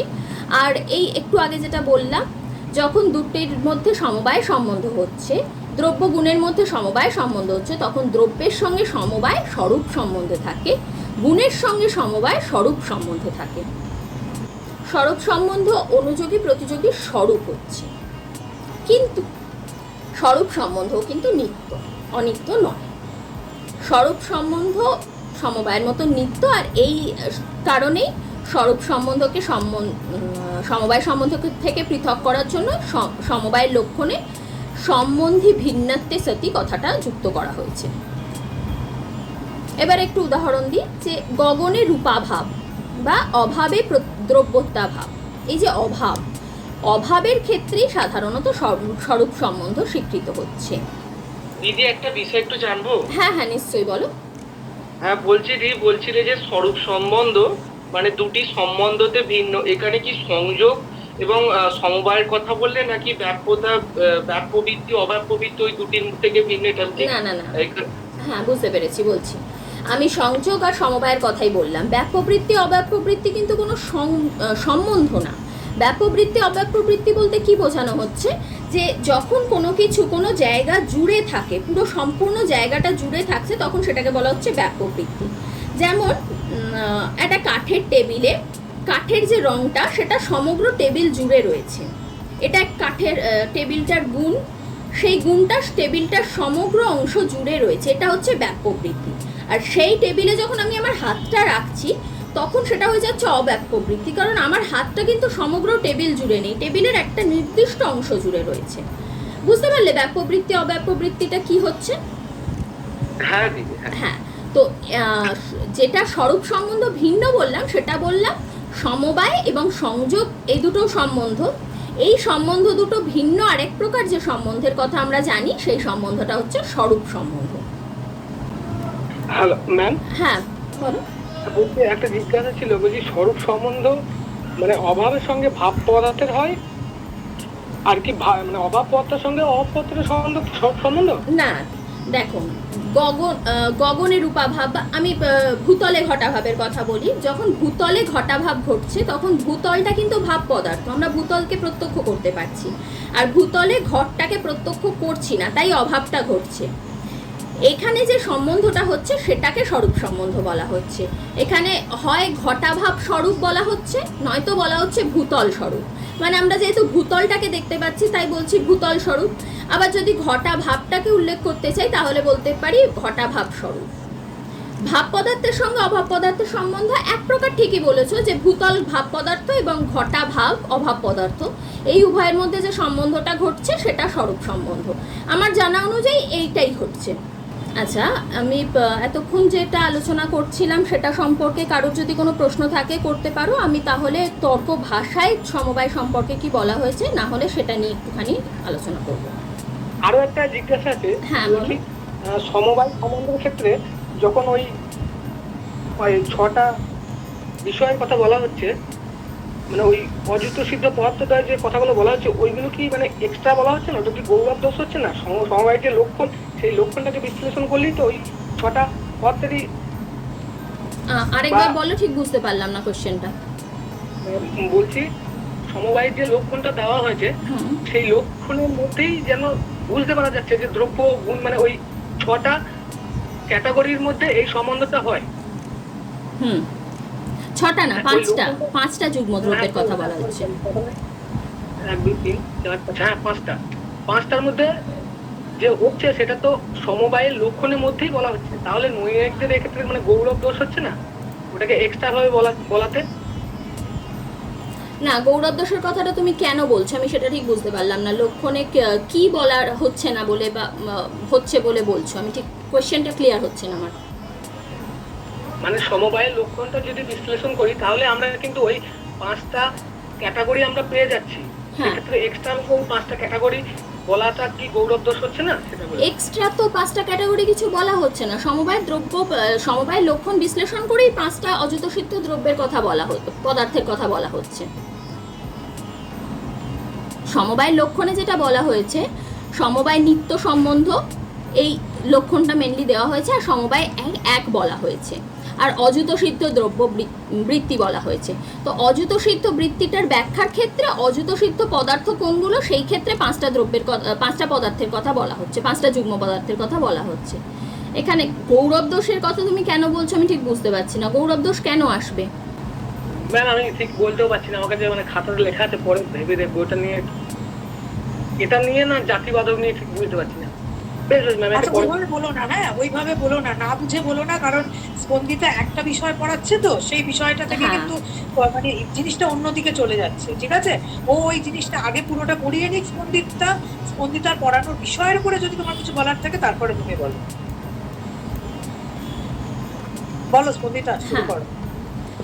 এখন যেটা বলছিলাম সেটা অর্ণব ভট্ট তর্ক সংগ্রহে কিভাবে সমবায়ের লক্ষণ দিয়েছেন বা সমবায় সম্বন্ধে কি আলোচনা করেছেন, সমবায় সম্বন্ধ হিসেবে এবং সমবায় পদার্থ হিসেবে কি ব্যাখ্যা করেছেন সেটার আলোচনা করলাম। সঙ্গে স্বরূপ সম্বন্ধ আর সংযোগ সম্বন্ধ সম্পর্কেও একটু আলোচনা করলাম। তো এবার তর্ক ভাষা, কেশব মিশ্রের যে আরেকটা গ্রন্থ আছে সে তর্ক ভাষাতেও সমবায় সম্পর্কে আলোচনা করা হয়েছে। তো এখানে ওই একই কথা কেশব মিশ্র বলেছেন যে সমবায় অবয়ব অবয়বের মধ্যে এমন একটা সম্বন্ধ যেখানে অবয়ব অবয়বে বিনষ্ট অস্তিত্বকালে বিনষ্ট সম্বন্ধটা বিনষ্ট হচ্ছে না, এবং অবয়ব অবয়বী বিনষ্ট হলে সম্বন্ধটাও বিনষ্ট হয়ে যায়। 5 প্রকার দ্রব্যের কথা তো পদার্থের কথা তো আগেই বলেছি, একই কথা তর্ক ভাষাতেও বলা হয়েছে।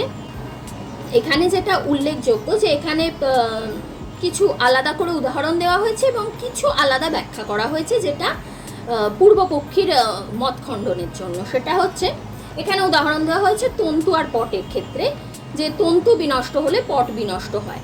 তন্তু আর পট হচ্ছে তন্তু অবয়ব এবং পট অবয়বী। তন্তু আর পটের মধ্যে যে সম্বন্ধটা সেটাও সমবায় সম্বন্ধ। এখানে পূর্বপক্ষী মূলত বৌদ্ধরা এই আপত্তিটা করছেন।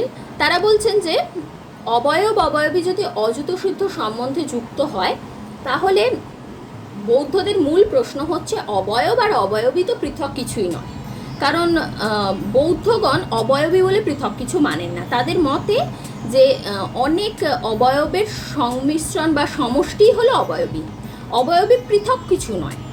তো পৃথক কিছু যদি না হয় তাহলে অবয়ব ও অবয়বী বলে কিছুই হয় না, অবয়বীগুলি তার অবয়বের সমষ্টি মাত্র।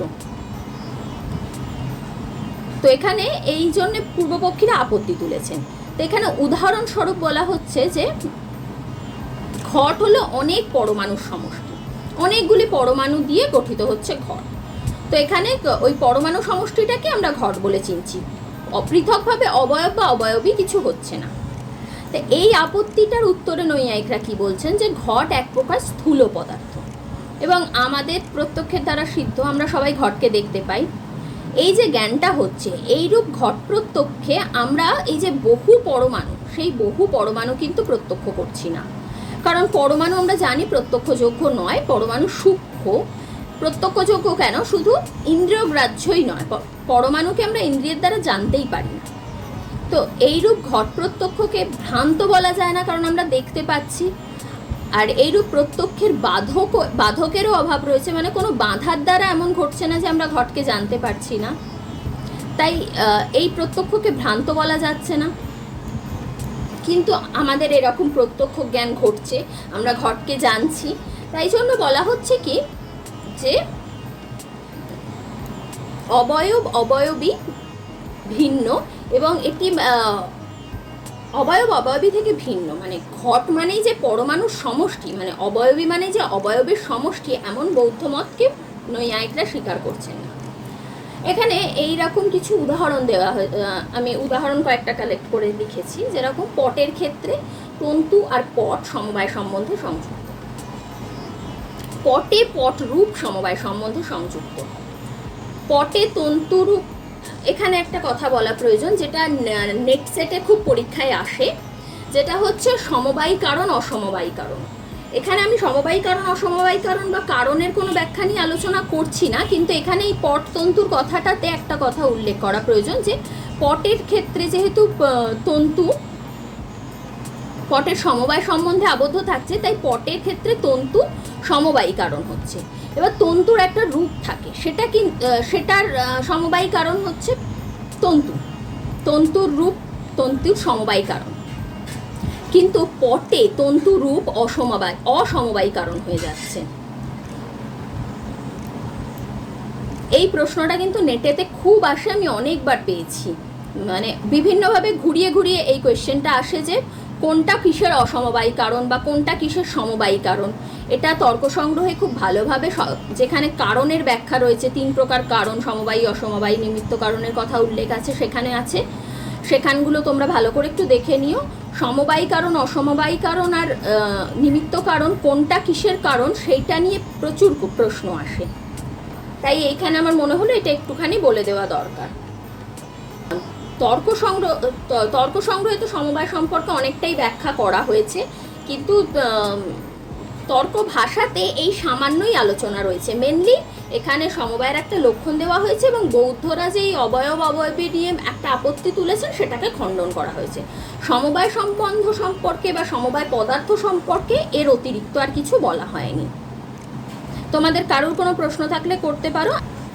আচ্ছা, এখানে আমি বলি, তোমরা কি বুঝতে পারছো আমি যেটা বলছি, নাকি আমি বুঝতে পারছি না তোমরা বুঝতে পারছো কিনা? তোমরা কেউ কিছু রেসপন্স না করলে আমার পক্ষে বোঝা সম্ভব নয় তোমরা বুঝতে পারছো কিনা, মানে আমি এতক্ষণ যেটা বললাম সেটা বুঝেছো কিনা? হ্যাঁ দিদি, ব্যাপারটা বুঝেছি, কিন্তু আগে কখনো এইভাবে পড়িনি, মানে ব্যাপারটাকে খুব সংক্ষিপ্ত আকারে পড়ে গিয়েছিলাম। এই প্রসঙ্গে আমি একটু বলি সুব্রতকে আমি একটুখানি বলি।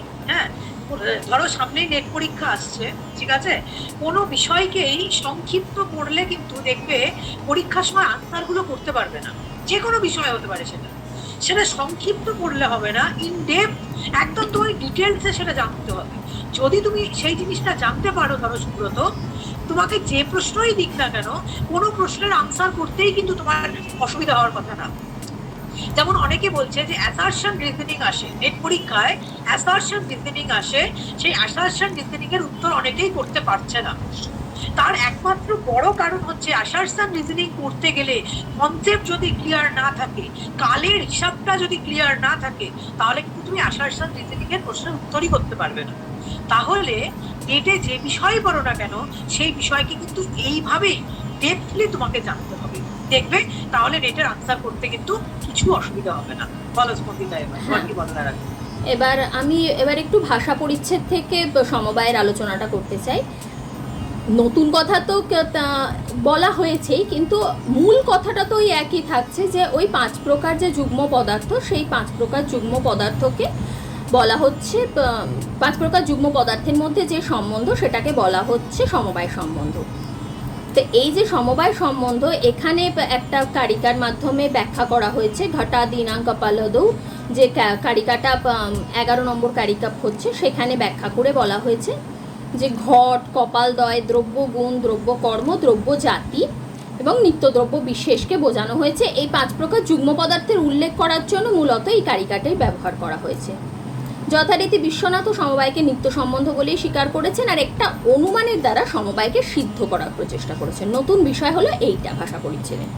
তো বিশ্বনাথ এই যেটা বলছেন অনুমানটা, সেই অনুমানটা কিরকম, যে ক্রিয়া গুণক্রিয়াদি বিশিষ্ট বুদ্ধি, বিশেষণ বিশেষ্য সম্বন্ধ ক্রিয়া বিশিষ্ট বুদ্ধিত্বাৎ, দণ্ডী পুরুষ ইতি বিশিষ্ট বুদ্ধিবাদ। এটা খানিকটা তর্ক সংগ্রহে যে অনুমানটার কথা বলা হয়েছিল সেই অনুমানটারই মতো। এখানে পক্ষ হলো গুণ ক্রিয়াদি বিশিষ্ট বুদ্ধি, সাধ্য হলো বিশেষণ বিশেষ্য সম্বন্ধ বিষয়তা, আর হেতু হলো বিশিষ্ট বুদ্ধিত্বা। আর এখানে উদাহরণ হচ্ছে দণ্ডী পুরুষ। এখানে এই অনুমানটার দ্বারা ওই একইভাবে বিশ্বনাথ সমবায়কে সিদ্ধ করার চেষ্টা করেছেন, যে বিশিষ্ট বুদ্ধিরূপে আমরা যেভাবে দণ্ড সংযোগকে জানতে পারছি, সেই একইভাবে আমরা সমবায় সম্বন্ধকে জানতে পারি, যেখানে যে দ্রব্যগুলির মধ্যে সমবায় সম্বন্ধ ঘটছে সেই সমবায় সম্বন্ধকে জানতে পারি।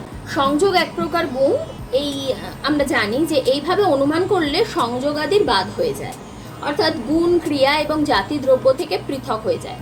কিন্তু সমবায় সম্বন্ধে আবদ্ধ যুগ্ম পদার্থ পৃথক নয়। সংযোগের সম্বন্ধে প্রতিযোগী দ্রব্যের মতন অনুযোগী দ্রব্য থেকে পৃথক হয়ে থাকতে পারে না। মানে এই কথাটা আগেও বারবার বলেছি যে সমবায় এমন একটা সম্বন্ধ, এই সম্বন্ধে আবদ্ধ পদার্থ দুটি একে অপরের থেকে পৃথকভাবে থাকতে পারে না। সমবায় গুণ, কর্ম, সামান্য এই ও বিশেষ এই 5 প্রকার পদার্থ থেকে ভিন্ন একটা নিত্য সম্বন্ধ এবং ষষ্ঠ পদার্থ। এই যে দ্রব্য গুণ কর্ম সামান্য বিশেষ এই সবগুলোই সব পদার্থগুলোই কিন্তু ওই 5 প্রকার যুগ্মের মধ্যে চলে আসছে এবং সেই যুগ্মগুলো থেকে ভিন্ন একটা সম্বন্ধ তথা পদার্থ হচ্ছে সমবায়। এখানে কয়েকটা কথা বলা প্রয়োজন, যেটা হচ্ছে যে সমবায় নিত্য কিন্তু অনুযোগী প্রতিযোগী থেকে পৃথক। সংযোগ সমবায় প্রভৃতি সম্বন্ধী অনুযোগী প্রতিযোগী থেকে অতিরিক্ত কিছু একটা। সংযোগও কিন্তু অনুযোগী প্রতিযোগী স্বরূপ হয় না, একমাত্র স্বরূপ সম্বন্ধেই ওটা হয়ে থাকে। আর সংযোগ এক প্রকার গুণ, সমবায় এক প্রকার স্বতন্ত্র পদার্থ। এইভাবে এই যে 3 প্রকার সম্বন্ধ, এই 3 প্রকার সম্বন্ধের পার্থক্য করা হয়েছে। এবার চলে আসি এই যে সমবায়কে সিদ্ধ করা হচ্ছে, বিশ্বনাথ যে সমবায় সিদ্ধ করার প্রচেষ্টা করেছেন, এখানে পূর্বপক্ষী 2 প্রকার আপত্তি করে থাকে। কি আপত্তি করছেন? একটাকে বলছে সিদ্ধ সাধন দোষ আর একটাকে বলছে অর্থান্তর দোষ। তা এই দুটো দোষ কি? যখন যে বিষয়ে প্রতিবাদী স্বীকার করেন সেটি সিদ্ধান্তি পুনরায় প্রমাণ করতে চান তাকে সিদ্ধ সাধন বলে। আর এক বিষয়ের অর্থ প্রতিপাদনের জন্য প্রবৃত্ত প্রমাণ যদি অপর বিষয়ের অর্থ প্রতিপাদন করে ফেলে তাহলে সেটাকে অর্থান্তর দোষ বলে। বলছেন যে সমবায় সিদ্ধ করতে গিয়ে এরা সমবায়ের বদলে স্বরূপকেই সিদ্ধ করছেন অ্যাকচুয়ালি, কিন্তু এটা পূর্বপক্ষের আপত্তি। প্রতিপক্ষের এই আশঙ্কাকে অগ্রাহ্য করে বিশ্বনাথ যেটা বলেছেন সেটা হচ্ছে স্বরূপ সম্বন্ধের কল্পনায় সিদ্ধ সাধন ও অর্থান্তর দোষ ঘটে না। এটা যারা পূর্বপক্ষী তারা কল্পনা করে নিয়েছেন যে এখানে স্বরূপ সম্বন্ধ ঘটে যাচ্ছে এবং স্বরূপ সম্বন্ধ সিদ্ধ সমবায় সম্বন্ধ সিদ্ধ করতে গিয়ে স্বরূপ সম্বন্ধ সিদ্ধ হয়ে যাচ্ছে, তাই জন্য এরা দোষের কথা বলেছে, কিন্তু আসলে দোষটা ঘটে না। কি বলছে? স্বরূপ সম্বন্ধ স্বীকার করে নিলে গৌরব দোষ ঘটবে, কারণ অযুত সিদ্ধ পদার্থ রূপে পদার্থগুলি যদি স্বীকার করা হয়, যেহেতু বলা হচ্ছে স্বরূপ সম্বন্ধ ক্ষেত্রে সম্বন্ধী ভিন্ন হয় না, সম্বন্ধী স্বরূপ হয়, তাহলে যেহেতু অসংখ্য সম্বন্ধী রয়েছে তাই অসংখ্য সম্বন্ধী স্বীকার করার ফলে স্বরূপ সম্বন্ধে অসংখ্য পদার্থ স্বীকার করতে হবে, সম্বন্ধও অসংখ্য হয়ে যাবে। তাই সেক্ষেত্রে স্বরূপ সম্বন্ধ স্বীকৃত হলে বিশেষ্য বিশেষণ ভাব অযুত সিদ্ধ পদার্থগুলির মধ্যে অনুযোগী প্রতিযোগী স্বরূপ অসংখ্য পদার্থকে স্বীকার করায় গৌরব দোষ ঘটবে। এবার ন্যায় বৈশেষিক গ্রন্থ একদমই গৌরবকে প্রাধান্য দেন না এবং তারা লাঘবের কথা বলেন। তো লাঘবের খাতিরে সমবায় একটা স্বতন্ত্র পদার্থকে স্বীকার করাই যুক্তিযুক্ত হচ্ছে, না হলে কত স্বরূপ ধরা হবে। যদি আমরা বলি ঘট আর তার ঘটের রূপের মধ্যে স্বরূপ সম্বন্ধ রয়েছে, তাহলে কি যতগুলো ঘট ততগুলো ঘট স্বরূপ, যতগুলো ঘট রূপ ততগুলো রূপ স্বরূপ, এরকমভাবে অসংখ্য হয়ে যাবে, ফলে গৌরব দোষ ঘটে যাবে। তার বদলে কি বলছে? ঘট আর ঘট রূপের মধ্যে সমবায় সম্বন্ধ একটা স্বতন্ত্র নিত্য এক সম্বন্ধ রয়েছে, ফলে এখানে লাঘব ঘটে যাচ্ছে। তাই জন্য বলা হচ্ছে এই যে ষষ্ঠ পদার্থ সমবায়, এটা একটা অদ্বিতীয় নিত্য সম্বন্ধ। এখানে আরেকটা আপত্তির কথা বলা হচ্ছে যে সমবায় এক হলে বায়ুতে রূপবত্তা বুদ্ধির আপত্তি হয় না, কারণ বায়ুর উপসমবায়ে থাকলেও বায়ুতে রূপ নেই। আমরা জানি বায়ুর রূপ হয় না। তো এখানে এর ব্যাখ্যায় কি বলছে যে বায়ুতে রূপের ব্যঞ্জক না থাকায় রূপ উৎপন্নই হচ্ছে না এবং সমবায়ে রূপ সমবায়ের আখ্যা পায় না। বায়ুতে যেহেতু রূপই নেই তাই রূপ সমবায় উৎপন্ন কিভাবে হবে? রূপ সমবায় উৎপন্ন না হলে এই যে আপত্তিটা পূর্বপক্ষীরা করছে সেই আপত্তিটারও কোনো যুক্তি হয় না, যে বায়ুতে রূপবত্তা বুদ্ধির আপত্তি, এই আপত্তিটা হয়ই না। কি বলছে? পৃথিবী রূপ সম্বন্ধের জনক, বায়ুতে তাকে রূপ সম্বন্ধে বলে ভ্রম হয়। রূপ সমবায় সম্বন্ধ রূপের সম্বন্ধ, বায়ুতে এই রূপ সমবায়ই থাকে না, তাহলে বায়ু রূপবান এই প্রতীতিটাই যথার্থ হয় না, এটা ভ্রম হয়ে যাচ্ছে, ফলে এই আপত্তিটাই উঠছে না। এইভাবে বিশ্বনাথ এই যে আপত্তিটা তার খণ্ডন করেছেন। এখানে পূর্বপক্ষীরা আরও প্রশ্ন করতে পারেন যে অনুমানের দ্বারা এক সমবায় সিদ্ধ হলে ওইরূপ অনুমানের দ্বারা তো বৈশিষ্ট্য নামক একটা ভিন্ন সম্বন্ধ স্বীকার করা যেতে পারে। তো এখানে মীমাংসকদের এই আপত্তিটা যে বিশিষ্ট বুদ্ধির হেতু দিয়ে গুণ ক্রিয়াদি বিশিষ্ট বুদ্ধির বিষয় হিসেবে সমবায় সম্বন্ধ যদি সিদ্ধ হয় তাহলে ভূতল অভাব বিশিষ্ট এইভাবে প্রত্যক্ষে উক্ত হেতু দিয়ে সংযোগ আর সমবায় ভিন্ন বৈশিষ্ট্য নামক একটা সম্বন্ধ সিদ্ধ হতে পারে। মানে সমবায় সম্বন্ধ ছাড়া, সমবায় সম্বন্ধ বদলে বৈশিষ্ট্য নামক একটা সম্বন্ধ স্বীকারের কথা বলা হচ্ছে। তো এর উত্তরে বিশ্বনাথ কি বলছেন? সিদ্ধান্ত মুক্তাবলীতে এর আপত্তিটা খণ্ডন করে তিনি বলেছেন যে বৈশিষ্ট্য নামক সম্বন্ধ নিত্য হলে ভূতলে ঘট আনয়নের পরও ভূতল ঘটাভাব বিশিষ্ট রূপে আমাদের প্রতীতি হবে, ফলে ঘটাভাব বুদ্ধির আপত্তি ঘটবে। মানে আমরা যদি বলি ভূতল ঘটাভাব বিশিষ্ট, এবার ভূতলে ঘট আনা হলো, তখন তার ভূতল ঘটাভাব বিশিষ্ট থাকছে না, কিন্তু এই বৈশিষ্ট্য বলে যদি সম্বন্ধটাকে স্বীকার করি, তখন তাহলে এই যে ভূতলে ঘট আনার পর ঘট বিশিষ্ট ভূতলের যে জ্ঞানটা আমাদের হচ্ছে সেটা সম্ভব হবে না। তো এই বৈশিষ্ট্য নামক সম্বন্ধটা সিদ্ধ করলে কিন্তু আবার ন্যায় বৈশেষিক মতে একটা গৌরব ঘটে যাচ্ছে, গৌরব দোষ ঘটে যাচ্ছে। কারণ বৈশিষ্ট্যকে যদি অনিত্য বলা হয়, যে এই ব্যাখ্যাটা করা হচ্ছে যে বৈশিষ্ট্য নিত্যদ্রব্য হলে ঘট আনয়নের পরও ঘট বিশিষ্ট ভূতলে ঘটাভাব থাকে, এইরকম বলা হবে যে ঘট আনয়নের পরও আমাদের এরূপ প্রতীতি হবে যে ঘটাভাব বিশিষ্ট ভূতল, কিন্তু ঘট আনয়নের পর তো আর ভূতল ঘটাভাব বিশিষ্ট থাকছে না। তাই জন্য যদি বলা হয় যে বৈশিষ্ট্য নামক সম্বন্ধটি অনিত্য, তাহলে অনন্ত ধর্মীর কথা কল্পনা করতে হয়, সেক্ষেত্রেও গৌরব দোষ ঘটে যাচ্ছে। তো ন্যায় বৈশেষিক দর্শনে অনুযোগী ও প্রতিযোগী স্বরূপকে অভাবের স্বরূপ সম্বন্ধ বলে স্বীকার করা হয়েছে। এখানে সেই জন্য বৈশিষ্ট্য নামক সম্বন্ধটাকে আলাদা করে স্বীকার করা হচ্ছে না, স্বরূপ সম্বন্ধের দ্বারা অভাবের ব্যাখ্যা করা হচ্ছে। এবার বিশ্বনাথ আরেকটা কথা কি বলেছেন, পাকের দ্বারা যখন ঘট রক্তবর্ণ হয়, পাক বলতে এখানে রান্নার কথা বলা হচ্ছে না, পাক বলতে এখন ঘট প্রস্তুতির যে প্রসেসটা সেটাকে বলা হচ্ছে। ঘট রক্তবর্ণ হয় মানে যখন ঘটটাকে তৈরি করা হচ্ছে সেই সময় তার শ্যামরূপ নষ্ট হয়ে যাওয়ায় ঘটে শ্যাম রূপবত্তা বুদ্ধির, অর্থাৎ শ্যাম রূপবান ঘট এইরূপ জ্ঞান আর হয় না। ফলত বৈশিষ্ট্য সম্বন্ধ অনিত্য হওয়ায় গৌরব দোষ হয়। মানে বৈশিষ্ট্য সম্বন্ধটাকে নিয়েই এখানে আলোচনাটা আরও করা হয়েছে, যেখানে বলছে যে বৈশিষ্ট্য নামক সম্বন্ধটা অনিত্য হলে গৌরব দোষ হয়ে যাবে। তাই বলা হচ্ছে কি ঘটাভাব বিশিষ্ট ভূতল, এই জ্ঞানকালীন যে ভূতল স্বরূপ তাকে ঘটাভাবের সম্বন্ধ বলে কল্পনা করা হয়েছে। ভূতল যেটা সেটাকেই স্বরূপ বলা হচ্ছে, ভূতল স্বরূপ। আমরা ঘটাভাব, ঘটকে তো দেখতে পাচ্ছি না, ঘটের অভাব রয়েছে, তো ভূতল স্বরূপ বলা হচ্ছে। তো স্বরূপ সম্বন্ধের দ্বারাই এর ব্যাখ্যা করা হচ্ছে। বৈশিষ্ট্য বললে এখানে নানা ধরনের সমস্যার সৃষ্টি হবে। এখানে প্রাভাকর মীমাংসকরা কিছু কথা বলছেন যে সমবায় নিত্য আর অনিত্য ভেদে দ্বিবিধ। ন্যায় বৈশেষিক কিন্তু সমবায়কে অনিত্য বলছে না, তারা কিন্তু নিত্যই বলছে। প্রাভাকর মীমাংসকরা এখানে একটু অন্য মত পোষণ করে কি বলছেন, যে সম্বন্ধগুলো নিত্য অযুত সিদ্ধ পদার্থের মধ্যে রয়েছে সেই সমবায় সম্বন্ধটা নিত্য, আর যেটা অনিত্য অযুত সিদ্ধ পদার্থের মধ্যে সেটা অনিত্য সমবায় সম্বন্ধ। যে এই যে মতটা প্রাভাকরদের, এই মতটা কিন্তু ন্যায় বৈশেষিকের মতের থেকে সম্পূর্ণ ভিন্ন, এবং এখানে পূর্বপক্ষী বা সিদ্ধান্তি মত নিয়ে কোনো আলোচনায় আমি যাচ্ছি না, আমি জাস্ট প্রাভাকরদের যে সিদ্ধান্তটা সেটা উল্লেখ করলাম। সমবায় সম্পর্কে প্রাভাকররা এরূপ মত পোষণ করেছেন। প্রাভাকররা আরও কি বলছেন, যে যা থেকে কার্য উৎপন্ন হয় তা থেকে অনিত্য সমবায় সম্বন্ধ উৎপন্ন হয়। অপরপক্ষে অনিত্য ভাব পদার্থ মাত্রই সমবায়ী কারণ, অসমবায়ী কারণ এবং নিমিত্ত কারণ থেকে উৎপন্ন। এটা কিন্তু ন্যায় বৈশেষিকদের সিদ্ধান্ত। এই সিদ্ধান্তটা প্রাভাকররাও স্বীকার করেছেন। তারা কি বলছেন, যে সমবায় অনিত্য হলেও ত্রিবিধ কারণ থাকবে, কিন্তু সমবায়ের সম্বন্ধী সমবায়ী কারণ না হওয়ায় সমবায়ের উৎপত্তি বিনাশ নেই। আমরা জানি সমবায় উৎপত্তি বিনাশ রহিত নিত্য সম্বন্ধ। সমবায়ের সম্বন্ধীর বিনাশে সমবায়ের জ্ঞান সামগ্রী বিনষ্ট হয় মাত্র, নিত্য ও স্বতন্ত্র সমবায় বিনষ্ট হয় না।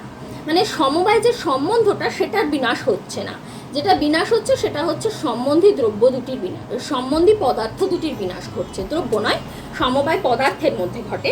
তো সমবায় সম্বন্ধী দুটির বিনাশ ঘটছে। এখানে আবার ভাট্ট আর বেদান্তিগণের ক্ষেত্রে বলা যায় এরা সমবায়কে সম্বন্ধ বলেই স্বীকার করছেন না। এরা সমবায়ের পরিবর্তে তাদাত্ম্য সম্বন্ধ স্বীকার করেছেন। আমি তাদাত্ম্য সম্বন্ধের আলোচনায় যাচ্ছি না, কিন্তু এনারা যেহেতু সমবায়কে স্বীকার করেননি, তাই এটাও এখানে একটা উল্লেখযোগ্য পয়েন্ট হয়ে যাচ্ছে যে সমবায় নিত্য সম্বন্ধ মানেই যে সব সম্প্রদায় এটাকে স্বীকার করে নিয়েছেন এমন নয়।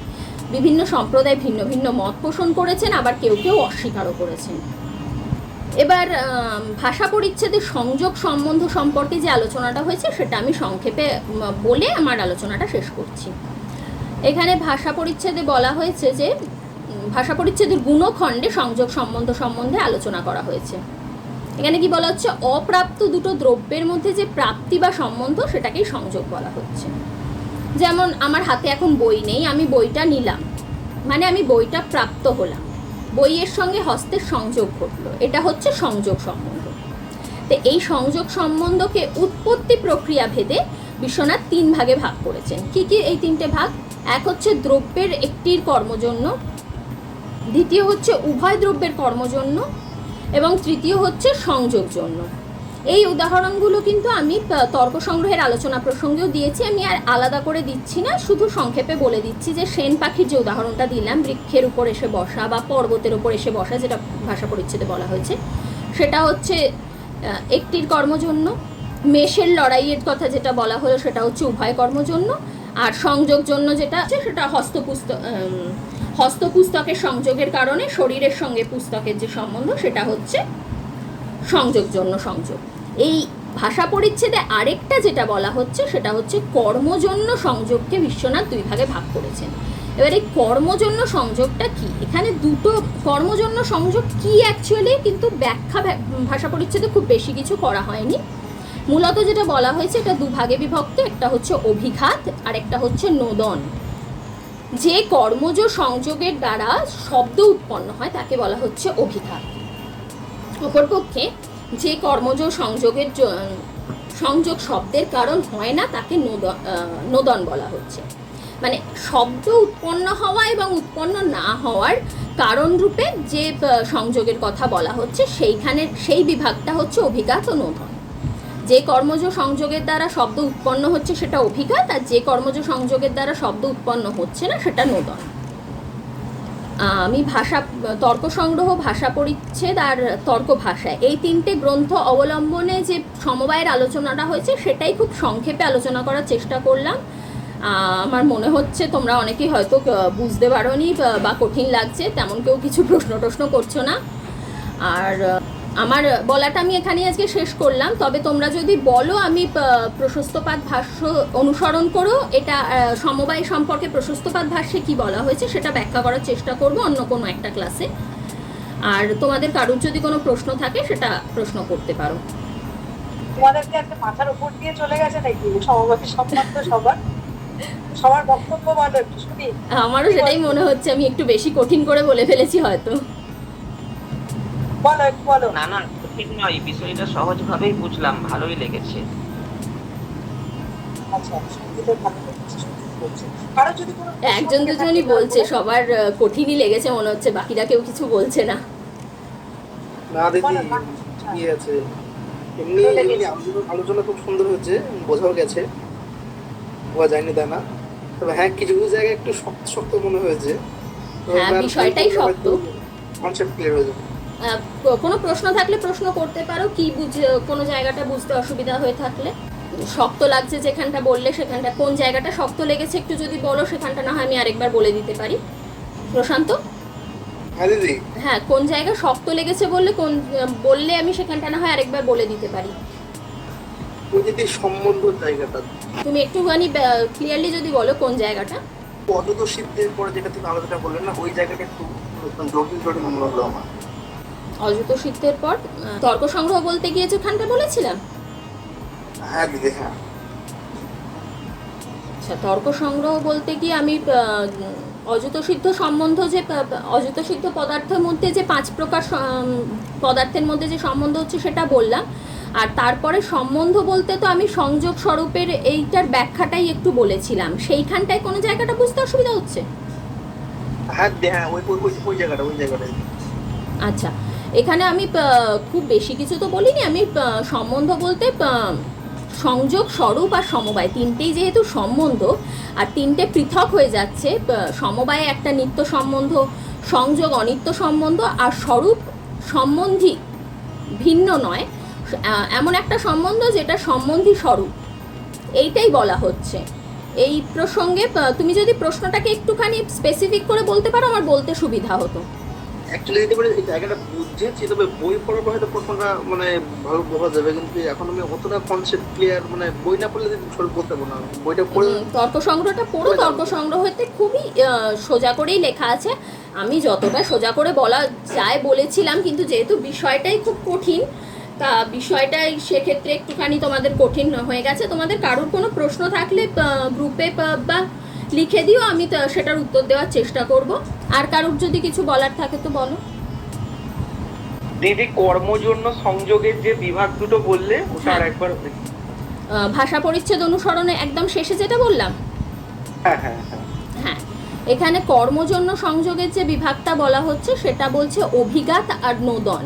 তো এখানে কি বলছে, কর্মজন্য সংযোগের মধ্যে দুটো ভাগ রয়েছে, একটা হচ্ছে অভিঘাত আর একটা হচ্ছে নোদন। এই অভিঘাত হচ্ছে যে কর্মজ সংযোগের দ্বারা শব্দ উৎপন্ন হচ্ছে সেটাকে বলা হচ্ছে অভিঘাত, আর যে কর্মজ সংযোগের জন্য শব্দ উৎপন্ন হচ্ছে না, যেটা শব্দ উৎপন্নের কারণ হচ্ছে না, সেটাকে বলা হচ্ছে নোদন। আমি একটা উদাহরণ দিয়ে বোঝানোর চেষ্টা করছি। ধরো আমরা এমন অনেক ক্রিয়া করি, যেমন আমি হস্তপুস্তকের সংযোগের উদাহরণটাই দিই, এটার ক্ষেত্রে কিন্তু কোনো রকম শব্দ উৎপন্ন হচ্ছে না, এটাকে নোদন বলা যেতে পারে। আবার যদি ধরো আমি একটা ঘন্টা বাজালাম, সেখানে একটা শব্দ উৎপন্ন হচ্ছে, আমার ক্রিয়াজন্য শব্দটা উৎপন্ন হলো, সেটাকে বলা হচ্ছে অভিঘাত। যেটা ক্রিয়াজন্য, যে ক্রিয়াজন্য শব্দ উৎপন্ন হচ্ছে সেটা অভিঘাত, আর যেখানে কোনো শব্দ উৎপন্ন হচ্ছে না সেটা নোদন। ঠিক আছে? ঠিক আছে দিদি, শোনা যাচ্ছে? হ্যাঁ, এখন শোনা যাচ্ছে। হ্যাঁ, বলছি আমি দুটো কোয়েশ্চেন পেয়েছিলাম, একটা হচ্ছে যে আত্মায় দুঃখের অভাব, আর একটা হচ্ছে মুক্ত আত্মায় দুঃখের অভাব। মানে এগুলো কোন সম্বন্ধে থাকে? মানে আত্মায় যদি দুঃখের অভাব, এটা তো হচ্ছে মানে স্বরূপ সম্বন্ধেই হবে।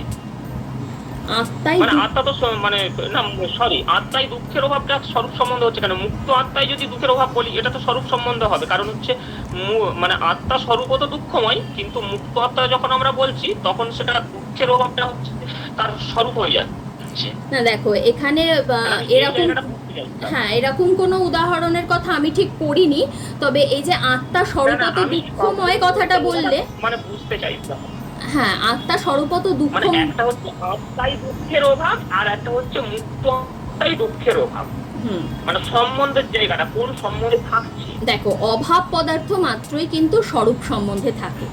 আমি যতদূর পড়েছি ততদূর আমি স্বরূপ সম্বন্ধ ভিন্ন কোনো অন্য সম্বন্ধে অভাব থাকে বলে পড়িনি। আমি যতদূর জানি অভাব মাত্রই স্বরূপ সম্বন্ধে থাকে, কিন্তু তুমি যে কথাটা বললে আত্মা দুঃখময়, এরকম আমি কিছু পড়িনি, বা আত্মার স্বরূপ দুঃখময় এরকম কিছু আমি কিন্তু জানি না। কারণ আত্মা বলতে আমরা শুদ্ধ আত্মার কথাই বলে থাকি, আত্মা শুদ্ধ, মুক্ত, বুদ্ধ, মুক্ত এইগুলোই বলা হয়ে থাকে। আত্মা যখন বদ্ধ হয় তখন সে দুঃখ পায়, কিন্তু আত্মার স্বরূপ দুঃখময় এমন ঠিক বলা যায় না। আত্মার স্বরূপকে কখনো দুঃখময় বলা যায় না। আত্মা কিন্তু স্বরূপত নিত্য, শুদ্ধ, মুক্ত, বুদ্ধ, এটা সব সম্প্রদায় স্বীকার করেছেন বলা যায় এক কথায়। উল্লেখ হয়তো এই পার্টিকুলার এই ওয়ার্ডগুলো দিয়ে উল্লেখ সাংখ্য দর্শনে পাওয়া যাবে, বেদান্তে পাওয়া যাবে, কিন্তু আত্মাকে দুঃখময় ঠিক কিন্তু বলা হয়নি। ইভেন বৌদ্ধ দর্শনেও যেটা দুঃখময় বলা হয়েছে সেটা কিন্তু যতক্ষণ আত্মা বদ্ধ অবস্থায় রয়েছে ততক্ষণ, আত্মার স্বরূপকে কিন্তু দুঃখময় বলা হচ্ছে না। আর তুমি যেটা মেনলি জানতে চাইছো সম্বন্ধটা কি হয়, অভাব যখন, তখন সেটা স্বরূপ সম্বন্ধই হবে। আত্মায় দুঃখের অভাব রয়েছে মানে আত্মা দ্রব্য, অভাব সেখানে স্বরূপ সম্বন্ধে রয়েছে, আত্মা দ্রব্যে অভাব স্বরূপ সম্বন্ধে রয়েছে। একটা হচ্ছে আত্মায় দুঃখের অভাব আর একটা হচ্ছে মুক্ত আত্মায় দুঃখের অভাব, কিন্তু একটা সংযোগ পেয়েছিলাম আমি সংযোগ সম্বন্ধে। সংযোগ সম্বন্ধে একটু আলোচনা করার জন্যই বা জানার বুঝতে জন্যই আমি পেরেছি। কোশ্চেনটা করলাম। আমি এই উদাহরণটা তুমি কোথা থেকে পেয়েছো যদি একটু বলো ভালো হয়। তবে আমি এরকম উদাহরণ কিছু পড়িনি। তুমি কোথায়? উদাহরণই প্রিভিয়াস ইয়ার থেকে কালেক্ট করেছি, প্রিভিয়াস ইয়ার। আচ্ছা, এখানে আমি সংযোগের কথা তুমি যেটা বলছো সেটার ক্ষেত্রে একটা বলতে পারি যে আত্মায় অভাব যখন হচ্ছে তখন কিন্তু সংযোগ হবে না। আত্মা দুঃখময় যদি বলো তুমি, সেক্ষেত্রে সংযোগ হচ্ছে আত্মাতে দুঃখের কারণ রয়েছে, আত্মা দুঃখী রয়েছে বা আত্মায় দুঃখ রয়েছে, এটা যখন বলা হচ্ছে বদ্ধ অবস্থায় আত্মায় দুঃখ রয়েছে তখন সংযোগ রয়েছে। কারণ সংযোগ ছিন্ন হয়ে গেলে তখন আত্মা মুক্ত হয়ে যাচ্ছে এবং তখন মুক্ত আত্মায় কোনো দুঃখ থাকছে না। এই হিসেবে সংযোগের কথা বলা হয়ে থাকতে পারে আমার যেটা মনে হচ্ছে। তবে আত্মাকে যদি আত্মাকে দুঃখ যুক্ত যদি বলা হয়, আত্মার স্বরূপকে দুঃখময় বলা যেতে পারে না। আত্মা দুঃখযুক্ত হতে পারে, যতক্ষণ সেটা বদ্ধ রয়েছে, ততক্ষণ এই সংসার চক্রে আবদ্ধ রয়েছে, তখন তার মধ্যে দুঃখ অবশ্যই রয়েছে, সেটা আমরা প্রত্যেকে অবশ্যই ফিল করে থাকি। সেই ক্ষেত্রে আত্মায় যে দুঃখটা রয়েছে সেটা সংযোগ সম্বন্ধে আবদ্ধই কথা বলা যেতে পারে, কারণ এটা ছিন্ন করা সম্ভব মোক্ষ লাভের দ্বারা। তখন আত্মায় আর কোনো দুঃখ থাকছে না, তখন আত্মায় দুঃখের অভাব থাকছে স্বরূপ সম্বন্ধে, এইটা বলা যেতে পারে। কিন্তু এই যে তুমি স্বরূপত আত্মায় দুঃখ থাকে কথাটা বললে, ওই কথাটা কিন্তু বলা যায় না, কারণ স্বরূপত আত্মায় দুঃখ থাকে না। আমরা বদ্ধ হয়ে রয়েছি বলে আত্মায় দুঃখ আমরা অনুভব করছি। হ্যাঁ, মুক্ত আত্মা তো আপনার হচ্ছে চেতনা, সুখ দুঃখ সবকিছু থেকেই হচ্ছে মুক্ত আত্মা, সুখ দুঃখ চেতনা কিছুই থাকে না। কিন্তু বদ্ধ আত্মাতে তো হচ্ছে দুঃখটা থাকে, বদ্ধ আত্মাকে আমরা দুঃখ থেকে ভিন্ন করতে পারি না। হ্যাঁ, এবার এই নিয়ে তো বিভিন্ন সম্প্রদায় বিভিন্ন মত আলোচনা করেছেন, সেটা তো ডিফারেন্ট ভিউজ হয়ে যাচ্ছে আত্মা সম্পর্কে। সবাই তো আর এক কথা বলেনি, আলাদা আলাদা কথা বলেছেন। প্রত্যেকটা দর্শনেই কিন্তু দুঃখকে আলোচনা করা হয়েছে কোনো না কোনো ভাবে। সেখানে মুক্তির কথা প্রত্যেকটা দর্শনে, আত্মিক দর্শনগুলোই প্রত্যেকটা দর্শনেই মুক্তির কথা বলা হয়েছে, এবং সেই মানে দুঃখকে আলোচনা করে তারপরে তার যে মুক্তির উপায় সেইগুলো আলোচনা করেছে, কিন্তু দুঃখকে কেউ বাদ দেয়নি। না, দুঃখকে তো বাদ দেওয়া কখনোই সম্ভব নয়। আমরা আমাদের সাধারণ জীবনের অভিজ্ঞতা থেকেই দুঃখকে বাদ দিতে পারি না। দুঃখ মুক্তি ঘটলেই তখন আমরা বলতে পারি যে আমরা মুক্ত, কিন্তু সেটা সাধারণ জীবনে খুবই ডিফিকাল্ট একদম দুঃখ মুক্তি লাভ করা, যেটা মোক্ষ লাভের কথা ভারতীয় দর্শনে বলা হচ্ছে। সেই মোক্ষ লাভ করাটা যথেষ্ট কঠিন একটা বিষয়। এই যে ঋষিমুনিরা এইসব রচনা করে গেছেন, ভারতীয় দর্শনের বিভিন্ন আলোচনা করে গেছেন, তারা মোক্ষ লাভ করেছিলেন বলেই তারা এই ব্যাখ্যাগুলো, আলোচনাগুলো করতে পেরেছেন। তো আমরা তো অবশ্যই বদ্ধ হয়ে রয়েছি, আমাদের মধ্যে দুঃখ রয়েছে, এবং এটা দুঃখটা সংযোগ সম্বন্ধেই রয়েছে। তার কারণ হচ্ছে এই দুঃখ থেকে মুক্তি লাভ সম্ভব, কিন্তু সেটা এখনো আমাদের লাভ করা সম্ভব হয়ে ওঠেনি, এইটাই বলা হচ্ছে। হ্যাঁ দিদি, এবারে আমি যেটা বলতে চাইছিলাম, এই যে বদ্ধ আত্মা, এই বদ্ধ আত্মাকে কি আমরা বিভু বলতে পারি না? বদ্ধ আত্মা বিভু, আত্মা স্বরূপত বিভু।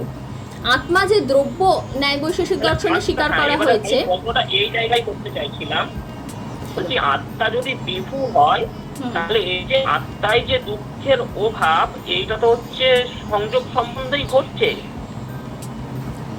আত্মায় না, দুঃখের অভাবটা কিন্তু সংযোগ সম্বন্ধে ঘটছে না, দুঃখটা সংযোগ সম্বন্ধে থাকে, এটা আমি বলতে চাইছি। কারণ অভাব ঘটলে সেটা তো অভাব মানেই স্বরূপ সম্বন্ধে থাকে।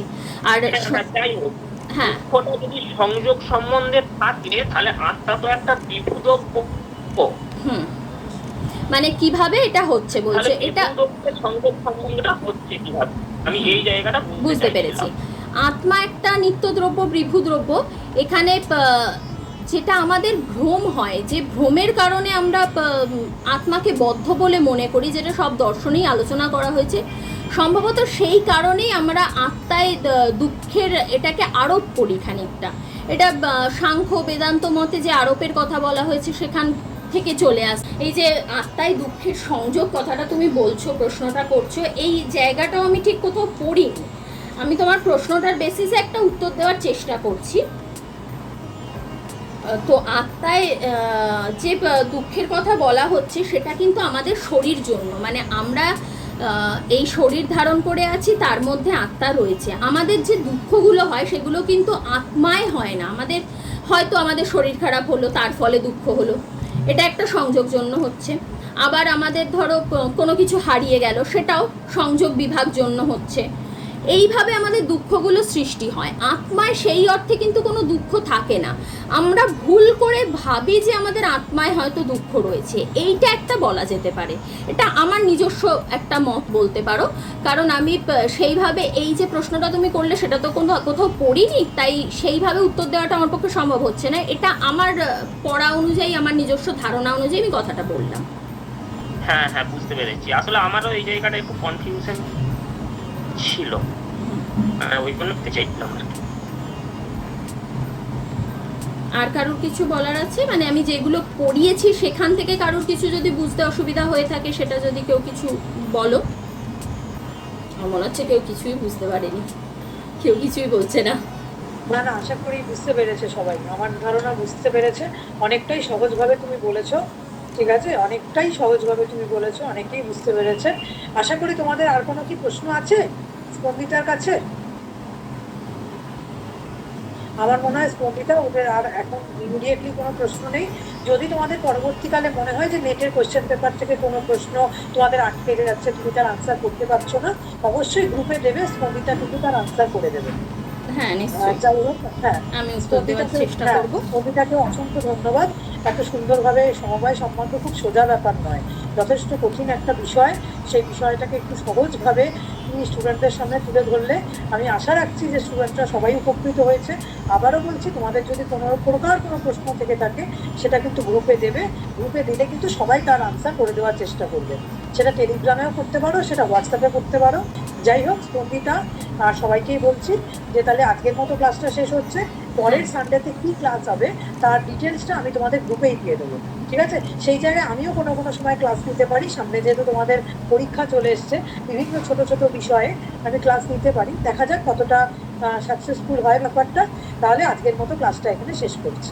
Thank you ma'am.